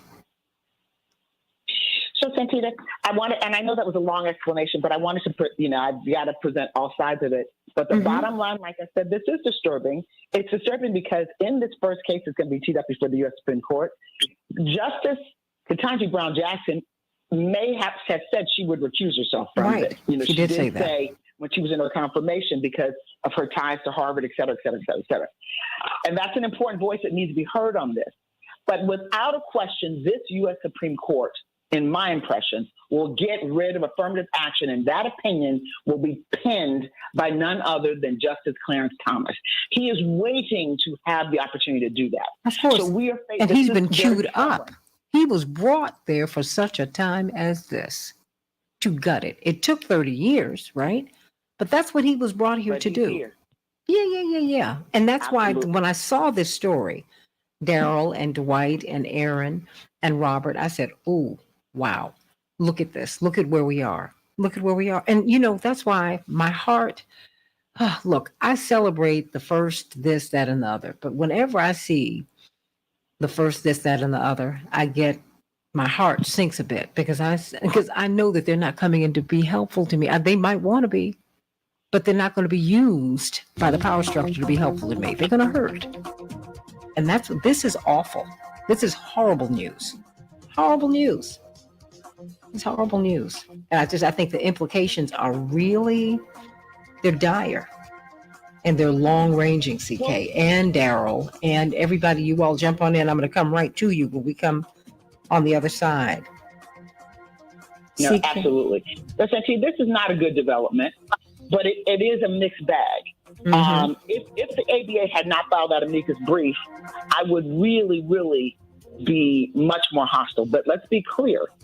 This has been a long time in the making. 3 rounds from the House of Delegates, a lot of discussion, a lot of hostility. It's a hot mess. What I don't like is it's happening at a time when we do have leadership at the ABA of an African-American woman. I don't like that we're coming off of the leadership of an African-American man. So it's the timing of it that bothers me. There are a lot of things that bother me about it, but most significantly, what bothers me is the fact that they withdrew it because they couldn't reach a consensus. That's what bothers me. But there is that amicus brief, and that amicus brief is a positive position, and we'll just see how it plays out. I'm more concerned about what's going to happen at the U.S. Supreme Court level. No matter what the ABA's position wasn't, isn't, in these 2 cases that are teed up that will deal with affirmative action in schools, at universities, one involving Asian Americans and others involving African Americans. And let's be clear, this is the right-wing Asian American community, because the Asian American community, they function like we do. Readily identifiable others tend to do that. They're either very progressive and they join with Black people and progressive people on our issues, or they are very right-wing. Well, and Black folks can be that way too. We got out to California in 1984 during Reverend's first presidential run. And what was shocking was that Casey Kasem and his wife had set up shop in their house. That's where our campaign, our LA office, was halfway out of their house. And then Asians were running it all over the state. They were serious about Jesse Jackson becoming president, period. So stand by, everybody. Alvin Washington, you there? Is Alvin there? Okay, Alvin Washington? Yes, ma'am. Hey, sweetie, we got 2 minutes for this, okay? Sounds like a plan. All right, sweetie. Good hearing your voice. Likewise. We can change the world, change the world, change the world. Oh, yes, we can. We can change the world, we can change the world, change the world. This is the Santita Jackson Show. War and hate to a place of love, it's not too late. Gotta save the children, we can't wait. Let's change the world. Hey, everybody. Welcome back to the Santita Jackson Show, talking about the American Bar Association nixing racial diversity plans for law schools in the United States. Before we get back to them, everybody, we're going to have a big event on Saturday at Rainbow Push at 930 East 50th Street. Back to school with Rainbow Push and Biggs Radio. I've got Alvin Washington Jr., who's an executive producer at WCHI. Biggs Radio here in Chicago and in Indianapolis. I'm glad to hear your voice today, Alvin Washington. Got cooking for Saturday with Rainbow Push. Well, I got to tell you, Santita, it's an honor and a privilege to be speaking with you and your great crowd here on the program. This is the culmination of our music camp that we've had during the past few weeks, including a great time we had on Bud Billiken Saturday, this past Saturday. We're going to block the street off. You know, kids are going to come through, and the entire city is invited. You know, let's come out. Let's celebrate these youngsters that are getting ready to go back to school on this coming Monday, and let's just have a good, safe, fun time. I'm really hoping the Reverend will be able to make the event. Him and his lovely wife Jacqueline, and all of that. Speaking of the children, I understand that you've been talking this morning in regards to the potential shortage of teachers in the Chicago public schools. And one who is a legacy of parents that have been CPS teachers with a substitute, another retiring after some 32 years. They can tell me, and I can tell you firsthand, that we saw this coming right about 1997 when the high-rises first started coming down in the CHA developments, Robert Taylor, Stateway Gardens, Dearborn, and so on and so forth. And because of that shift of students from those areas further out toward the more affluent Black communities, and unfortunately, is what we've seen over the last 10 years, a deterioration in quality of life in those neck of the woods. And those same children from those areas now populating the schools. I don't blame the teachers for having apprehension to teach them, but wait a minute. We still have to teach them. No, we do, and I want you to come back when we're talking about this, because today we're talking about these elections. But the NEA has been showing that they have been talking about burnout for years. They've been talking about the fact that in suburban areas and wealthy areas, they make more money than they do in urban areas. There is a lot going on. There are a lot of pieces to this, and there is no constitutional guarantee for you to be educated in the public school system in this country. When my brother was in Congress, he crafted a constitutional amendment that would guarantee equal access to equal high quality education for every American child. That is not the guarantee. So we've got to change that. But anytime we put all of this money, if you come out of school and you want to be a banker, you can make a 6-figure salary. You can't do that as a teacher, and we laugh at them, even though you can't become a banker unless your teacher teaches you to read. So we're going to have to change all of that around, which is why on Saturday, having the face painting and giving the free supplies, because our kids cannot afford these supplies, Alvin Washington Jr. They just, it's tight out here. It's tight. So what do we have going on Saturday? You know, there's going to be music. There's going to be a lot of fun. We got the Jesse White tumblers coming through. Alfred Sutton and the Gifts of Praise will be singing as well. My good friend and yours, Dylan Biggs, is hosting the whole event. You know, it's fun for the whole family. And the great thing is absolutely free. We want everybody to come out and celebrate the end of summer, celebrate these youngsters getting back into school. And throughout the school year, I am imploring our listenership that may have youngsters in these schools, whether it be Chicago or whatever locale may be that's in a public school, please encourage your youngsters to strive to be their best. Absolutely. Because our youngsters today are the future lawyers and doctors and other professionals of the next generation. And teachers. And people on radio. Yes. And the engineers and everything. We all need academic and vocational education if we're going to function in this society. Alvin Washington, executive producer at Biggs Radio, WCHI here in Chicago. I love you, Alvin. Thank you so much for being with us today. Will you come back tomorrow? Well, if you want me on tomorrow, I will be here. Absolutely. We want people to get on out. It's going to be a free event from 9 to 4 on Saturday. Back to school. Free supplies that we're giving away. Everything is free. Everything is free. Free health screenings. That's right. Many of you, our children need to be screened for their health, not only for the parents' comfort, but in order to get back in school. So we want you to be there. Everybody pivoting on to the American Bar Association nixing this racial diversity plan. Legal Q&A with C.K. Hoffler. C.K., just pardon me, I'm just going to power through because we have a tremendous panel who want to weigh in on this. Of course, we've got attorney Aaron Connolly, attorney Robert Patillo, attorney Daryl Jones from the Transformative Justice Coalition. But very quickly, Dwight McKee, what do you make of this? It feels like diversity and affirmative action are under attack. I mean, you don't get a professional association that's more respected than the American Bar Association and the National Bar Association. Dwight McKee. Well, I think I see things maybe a little differently, as I sometimes do. It's in the Bakke decision. What the Bakke decision was about is about that the Jewish community felt like it was a quota on Jews being able to enter Ivy League colleges. Because quotas used to keep them out of schools. So they had the problem opposite ours. Mm-hmm. So they had like 10% quota, but they wanted 30 to 40% because they wanted to dominate those industries. Same thing I think is happening with the Asians now. The Asians see themselves as wanting to dominate certain positions in certain industries. And the way to do that is education. And so for them, quotas are really holding them back in their minds because they don't want to be limited to 3% or 5% of the percentage of their population. They want to have access to as many slots as they can.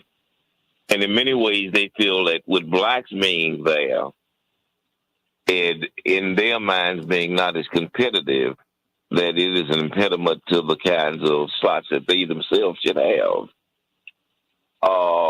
And so I got mixed feelings about it. I think that they may have served a purpose, but I would much rather see our energy go into developing the curricula in the black colleges and black universities.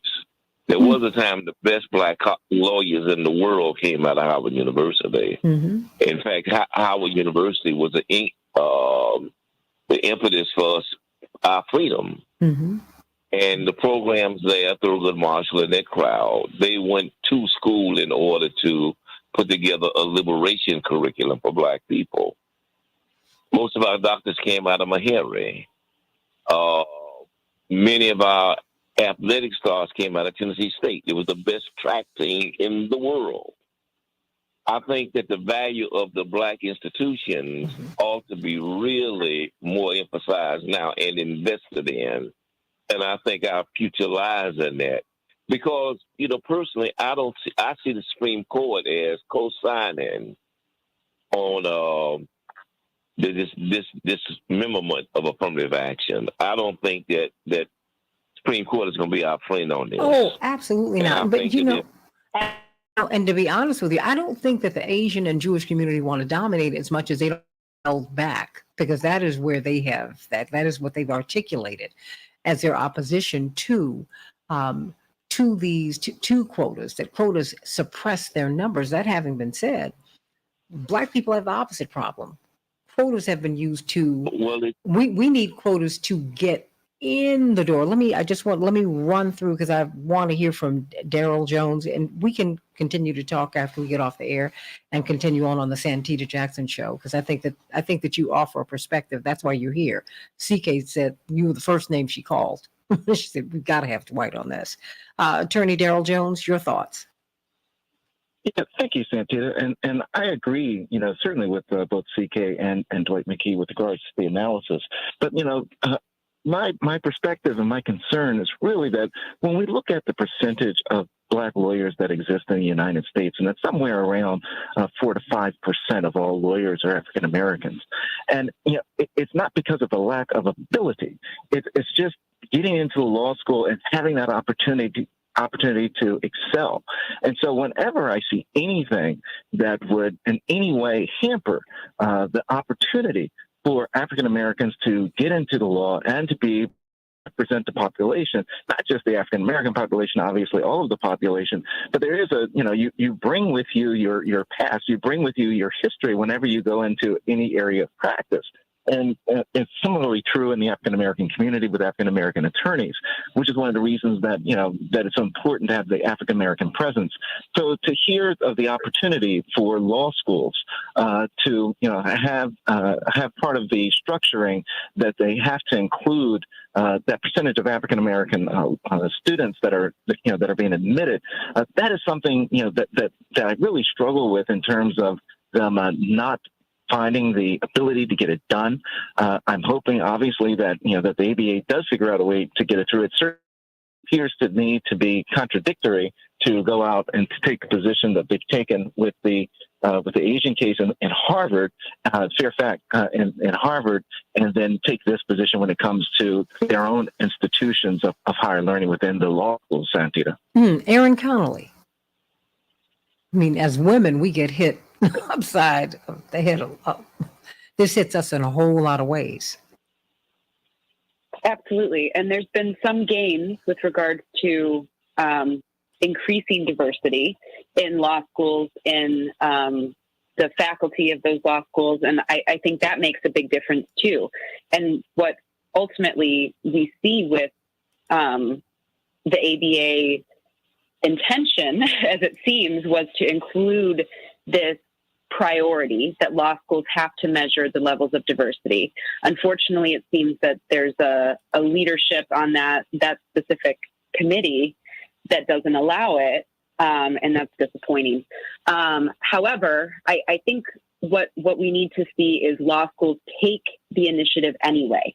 And I think that will set folks apart for students that are looking for a more inclusive, active environment. And when I visit my alma mater, which was a more diverse institution from a student perspective, which was DePaul University in downtown Chicago. Mm-hmm. But they make an effort to have first-generation students as part of the class. It makes more of an effort, and yet still, the majority was white and male, and the majority was white and male in the faculty as well. So I'm curious to hear, the anecdotes of how that's improved with some of our interns and students that are currently attending law. But we need the leadership to step up and enforce that. And I think it's great that there seems to be an intention to move that forward with regard to the powerful amicus brief that the ABA filed. But at the same time, we need leadership reflected in every committee that is making these important decisions and shows our young people who are going into this profession what they stand for, right? Ultimately, this shows your values. So hopefully we can move that forward soon. And Robert Patillo, your thoughts? It's interesting because as a first generation law student, I was over at Chicago, Kent, with kind of a group of 1Ls who all of us were that first generation of law students. And I think we really got our wake up call one day when the L was delayed. And so a cab pulled up to school and our professor hopped out. And then 3 or 4 of our classmates hopped out. They had shared a cab to class that day. And then those same kids who were sharing the cab with the professor got the 4 highest grades in the class. And then a year after we graduated, one of the kids who was in the cab with the professor married the professor. when you start realizing how the system is rigged against you, and it's just a matter of getting into the school. It's a matter of getting into the right study group, getting into the right circles, joining the right organizations. Diversity in the law profession still to this day is very much a fleeting concept and fleeting idea. So any efforts that will make that more difficult, I'll be interested to see the rationale, because even beyond simply the diversity in admissions, we have to work on diversity and making sure those kids can stay there by having the proper mentorship. I had no idea how to write a law school paper. I almost failed out about 3 times during law school. I'm amazed I got out of it, quite frankly. And so then even after you get past that, getting hired and getting jobs and getting good career paths and mentorship, there's so much more work to be done on diversity that we need to be taking every step to move forward on it. Because what we've seen is clients, when they have a lawyer that they can relate to, they can speak to, and actually takes them seriously, who will listen to their defenses, who will not simply see them as a mill to do plea deals or to get settlement, you have better outcomes. So the legal profession needs reform from the bottom up, from the moment you take the LSAT to the moment that you retire from law. And any steps that move us in the opposite direction is a step in opposition to justice. CK, I mean, do you think that we should be alarmed by this, or is this just something that we should dismiss? Or just say, this is the zeitgeist, it's the spirit of the times. I mean, this is just the way things are going. I'm not a lawyer. When I saw this headline and when I read the stories, I was very alarmed. I wondered, is this a harbinger of things to come? CK.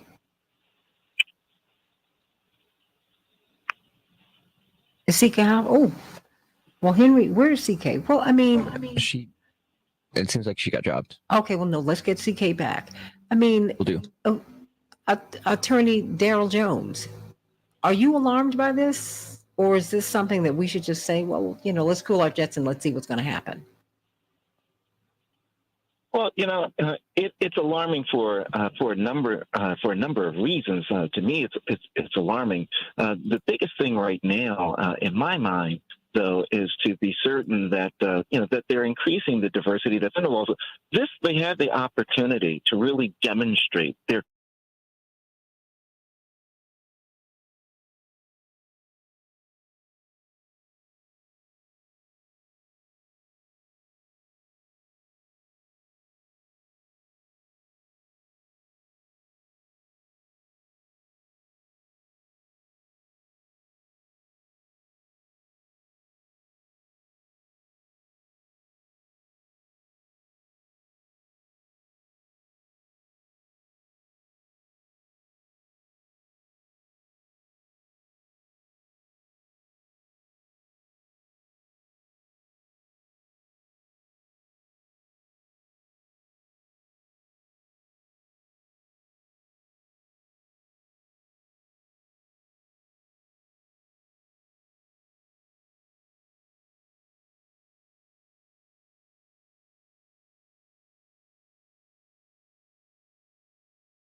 law school still graduates the top lawyers in the country. Thank you. The top Black lawyers in the country. I just want to clarify that. That has never changed. Never. How do I know? I have my finger on the pulse of it. And so I just wanted to clarify that so no one can leave here being confused. It doesn't mean that the other schools don't graduate top law students, but Howard still is the leading institution to graduate the top Black law students in this nation. So I just want. That's my point. That's my point. Now, that's what I'm saying. That that Howard, even today, graduates top Black lawyers in the world. Well, I mean, I misunderstood. Okay, but you know what? I think that ultimately, I think the point that he makes, and I think is a point that we need to make. Stop begging to get on other people's platforms. We have the great thing about what Black people have been able to do in the United States. Aaron, CK, Robert, and Daryl. We've been able to create an HBCU system. I understand how it happened. We couldn't get into Harvard, but that's okay. We needed Howard. We needed Johnson C. Smith. We need A&T. The sit-in movement didn't take place at Cambridge. It took place in Greensboro and in Nashville. Okay? So we need to start building, and that's why I'm so glad Deion Sanders has gone to an HBCU, and now you have a lot of top Black athletes coming out of high school. They're going to HBCUs. We have to rebuild our schools, rebuild our system. It's only going to help us. You've got Yeshiva, you've got Brandeis, the Jewish American community, they do not abandon their system, they build it. Catholic University, Notre Dame, they build it. We have got to do that. Dwight, I've got 1 minute before I pivot back to CK. Dwight. The largest business in Black America in the 40s and the 50s was the Negro Leagues. And the greatest ball players were in the Negro Leagues. They ended up going to the National League and the American League, the white leagues, and it disbanded the Negro Leagues. As opposed to the teams go into the league, the players went into the league. Had the teams gone to the league, on one team would have been Ernie Banks, Hank Aaron, Willie Mays, Willie Stargell, would have been the top ball players in the world. We have to understand what we already bring to the table. And we don't have to be integrated and homogenized to do that. Is that if we build our Black institutions and focus on those, I think the whole world will come to the Black institutions trying to become part of that, like they do everything else we do culturally and athletically. We have to understand the value that we bring to the table in every situation. So my thing is, I don't think it does not affect me because I don't think it was that productive for us in the first place, because most of those colleges, even though they had programs that seemed diverse, they really wasn't educating us. They saw us as misfits and people who were being taken advantage of a situation. They never did give us equal billing. Whereas in the Black institutions, we prosper, we grow, and all of our major leadership in the last 50 years, for the most part, has come out of Black institutions. 50? Including your daddy. Longer than that. Dr. King, Andrew Young, Maynard Jackson. That is what we do. My father said, and I remember one of my white friends at Whitney Young was very disappointed, CK. I had taken all these classes with her, and she's just a lovely person. And she said, I'm so hurt. I heard that you wanted to go to a Black school because you didn't want to be with white people anymore. I was like, what? No. And I said, and I'm not going to mention her name, but I said, look, my father told me that leadership is bred in majority environments. That's why I want to go to Howard. Not to mention the fact they're going to pay me to come, but that's the deal. And she looked at me quizzically. I said, I said the 7 sister schools. I said, some women want to go there because they want to be affirmed as women. She said, I got you. I said, okay. And that's really it. And so I think that I think this is something we've got to think about. Can you all stay with me just for a couple minutes after we get off the air? Everybody go to the Santita Jackson Show YouTube channel. I know we kind of went down for a hot second, but stay right there. You have no sound, no picture. Let me know. I'm back up. Okay, good. Everybody, let's talk about this. just with this panel, CK, before you run, let's just have this discussion. I want to get some closing thoughts from everybody on the other side. In the meantime, God bless you, everybody. Can't wait to be with you tomorrow on the Santita Jackson Show. Who knows what we will be talking about? There's so much to discuss. Thank you, John Nichols, for weighing in before you went on to Democracy Now! Today. Thank you, CK, in advance of your appearances on television. Thank you, everybody. Sending you much love. Attorney Aaron Connolly, Attorney Daryl Jones, Dwight McKee, or Attorney Robert Patillo. Stay with me for a hot second so we can get some closing thoughts to the audience here. Love you, everybody. Have a great day.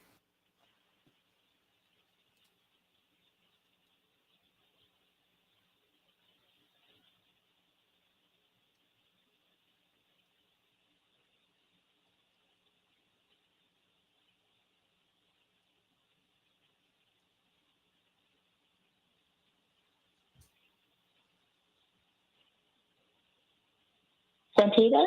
Yeah, I'm just waiting for Henry, are we out? Oh, okay.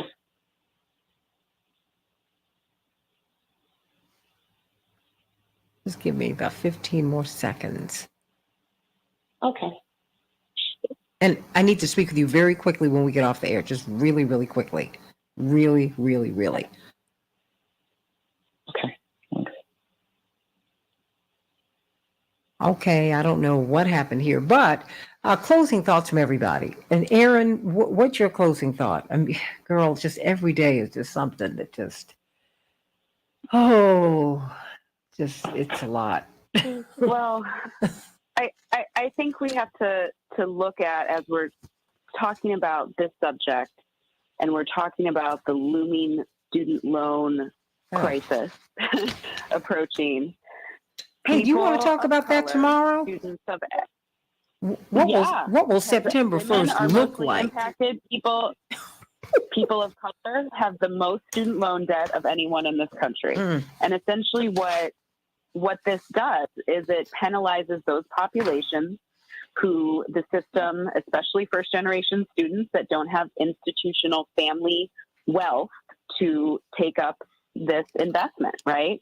And what we're looking at is a crisis for people. People will have to file bankruptcy. They can't make these payments, right? Like, this is going to be a big problem right before the midterms if we don't get the news. So that's my big concern for all of us. Oh, no. This is a big deal. Attorney Daryl Jones, I don't know if you're running to court this morning. You could be. Your final thoughts. And you're absolutely right, Santita. I am running to court, but let me tell you. Thank you for being with us.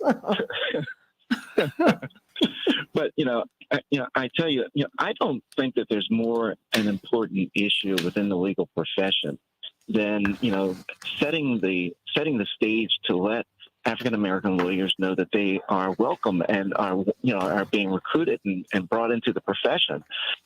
And obviously it happens with our HBCU law schools and our HBCU schools in general. But I think that it's really important that, when we're dealing with the accreditation issue, if we're able to attach that to that accreditation argument, that, it really gives it more teeth. More importance and a greater sense of importance with regards to the profession wanting to be certain that it is diversified. If that is truly part of what the profession is interested in, is setting the stage, letting everyone know that it wants to be inclusive, that it wants to be diverse. So, I think that it's incredibly important to that degree. And, again, I stated and I continue to state my disappointment with the American Bar Association for not being able to get this through, because I think it would be, a great testament to what law schools and ABA stands for. Well, and I think that we need to be honest about the kind of opposition that we face, because, let us be very clear. We are being opposed on every side. And that doesn't bother me. I just think that we need to understand that so we can be prepared to fight, because you got to beg folks to join our advocacy organizations and support them. And I'm like, honey, you don't know how badly you need them until your job is threatened or until you can't get hired and you see a pattern. Robert Patillo. Is Robert still there? Well, I think, okay.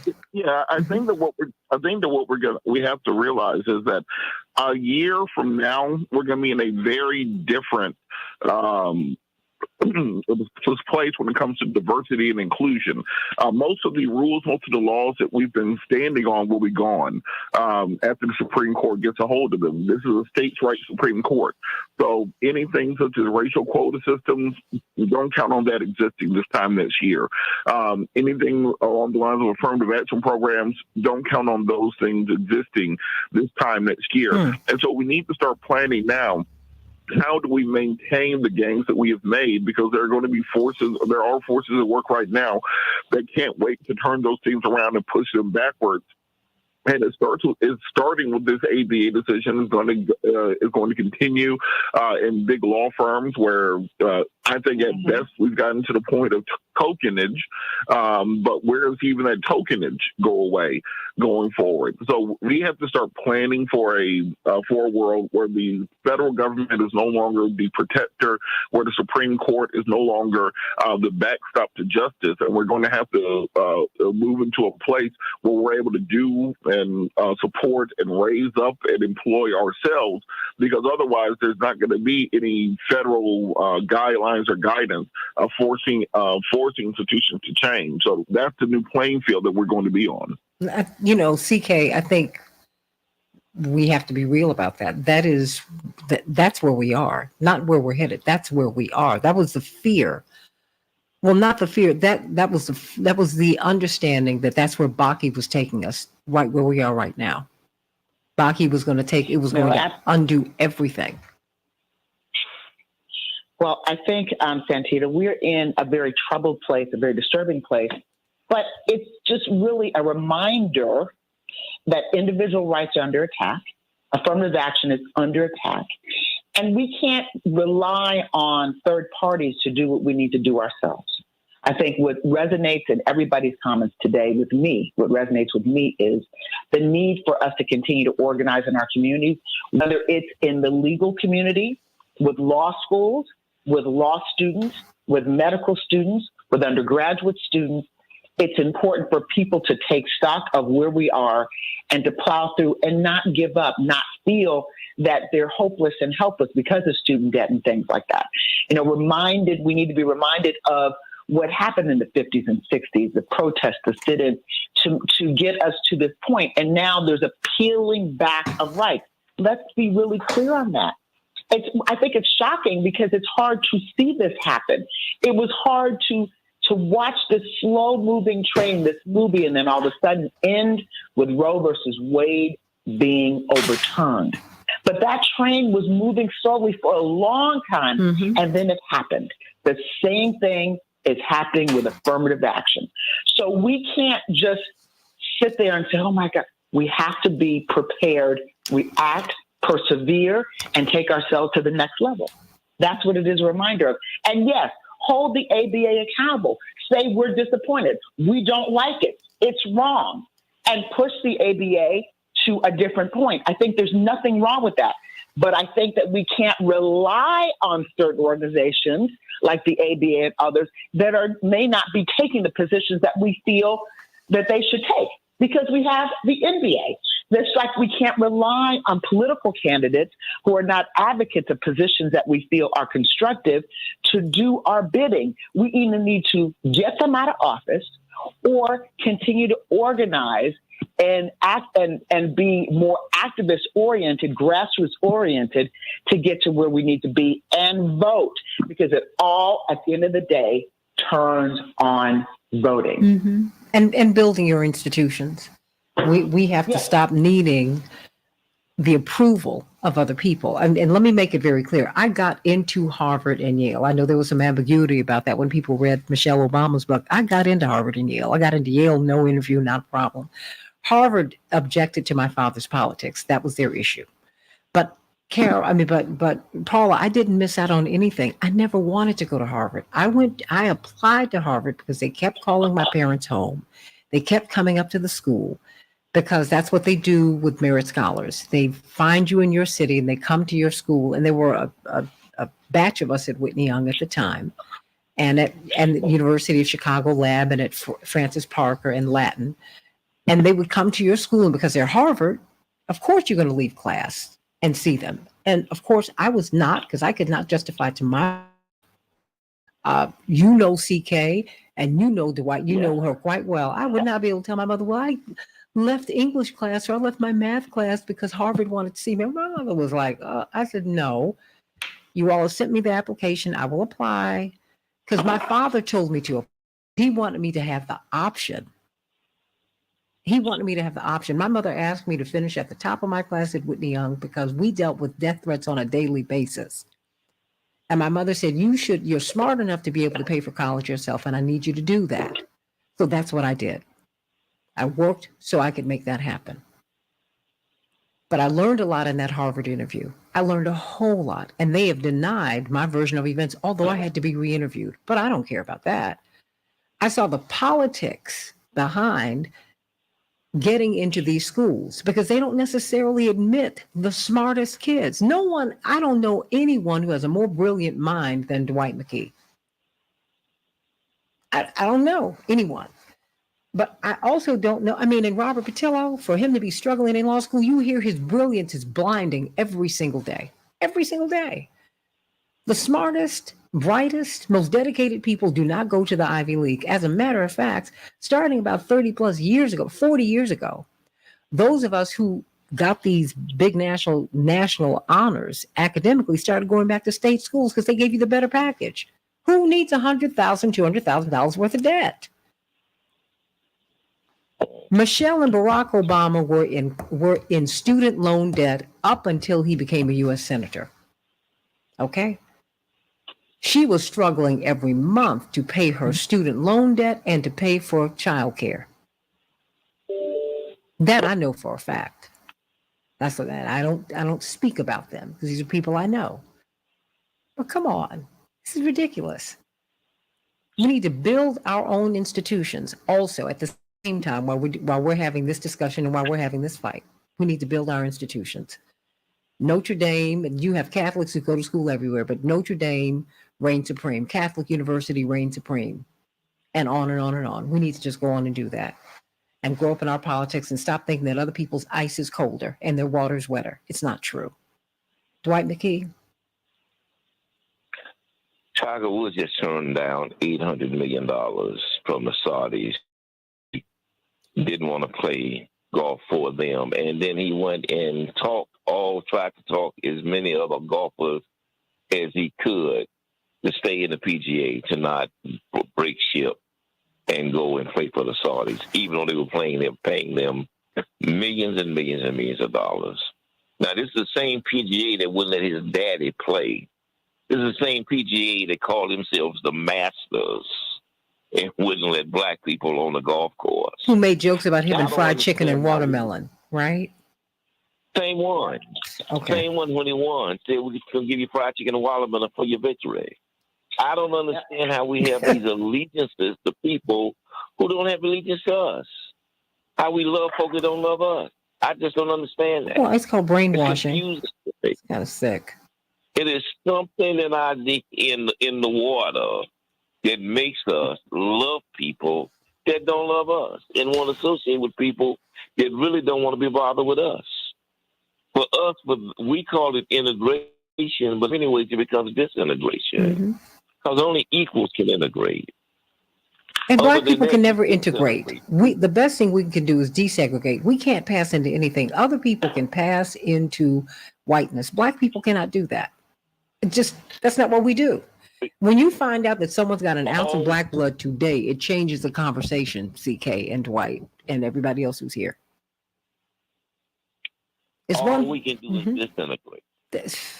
Look, that's all we can do. I believe you're supposed to be able to go wherever you want to go to school, do your thing. I agree with that. Where I am on this, let's build our institutions. And I think that the better you take care of yourself, the more people respect you, CK. People respect you when you respect yourself. When you are not running behind everybody else trying to copy them, that's the power of the black church. And the black church, the black sensibility reigns supreme. You can preach, you can preach there. You know you can sing if you sing there. You know you can dress if you dress there. We're not waiting on anybody else's opinion. As a matter of fact, your opinion does not count here. And at black schools too. You know, when you step up on that stage at Crampton Auditorium, or you go to A&T and all these other schools, you better be able to sing when you rock that mic. Otherwise, folks are going to tell you to sit down and shut up. It's just... Wait, let me tell you something really funny. My one of my best friends decided she was going to run for Miss Liberal Arts, which of course was going to lead you to be a contestant in the Miss Howard pageant.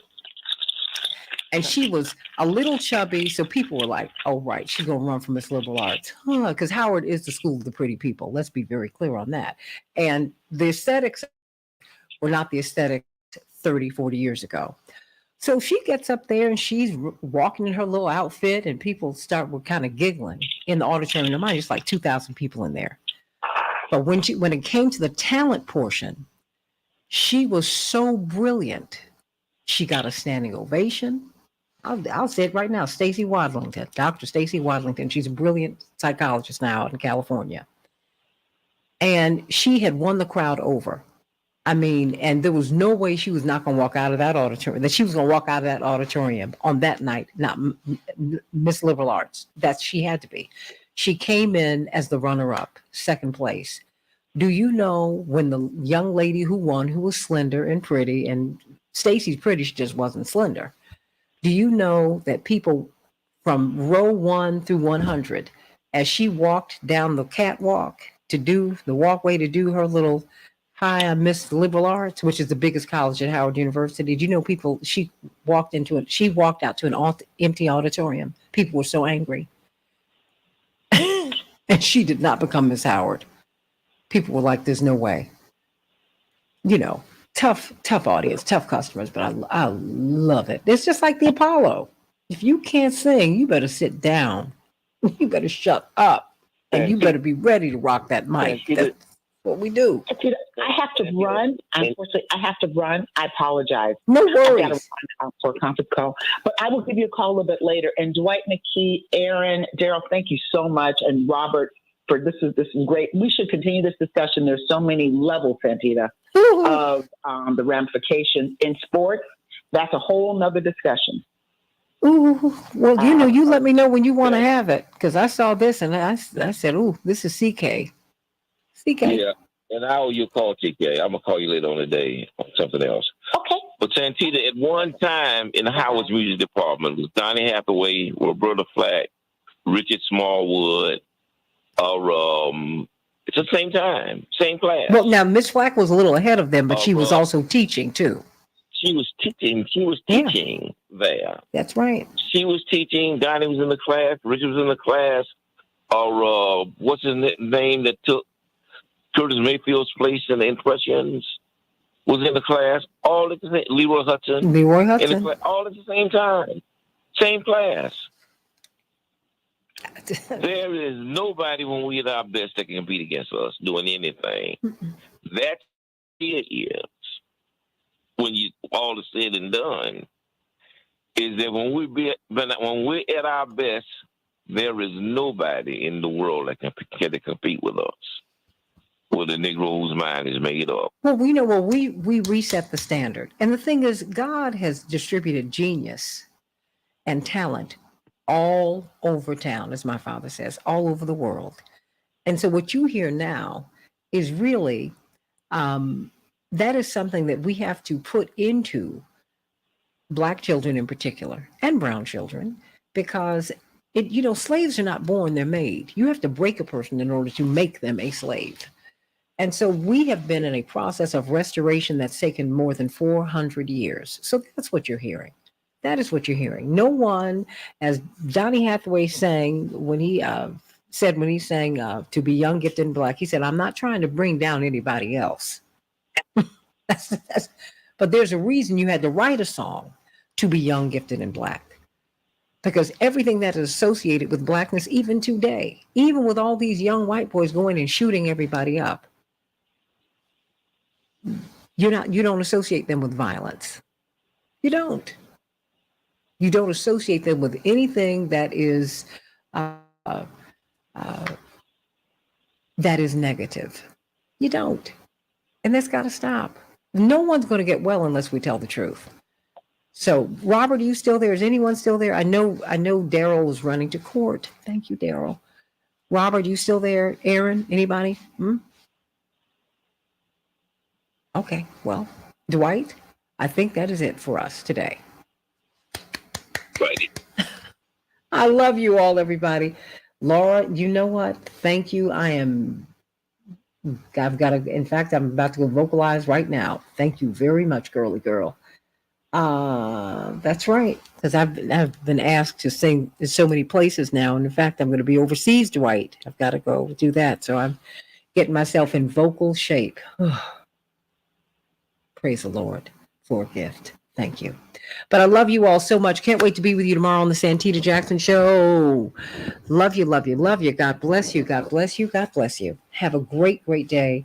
Tell somebody you love that you love them and mean it. You know, that's what Irene Ware used to say, Dwight McKean. I said, let me go on and revive that for my Aunt Irene.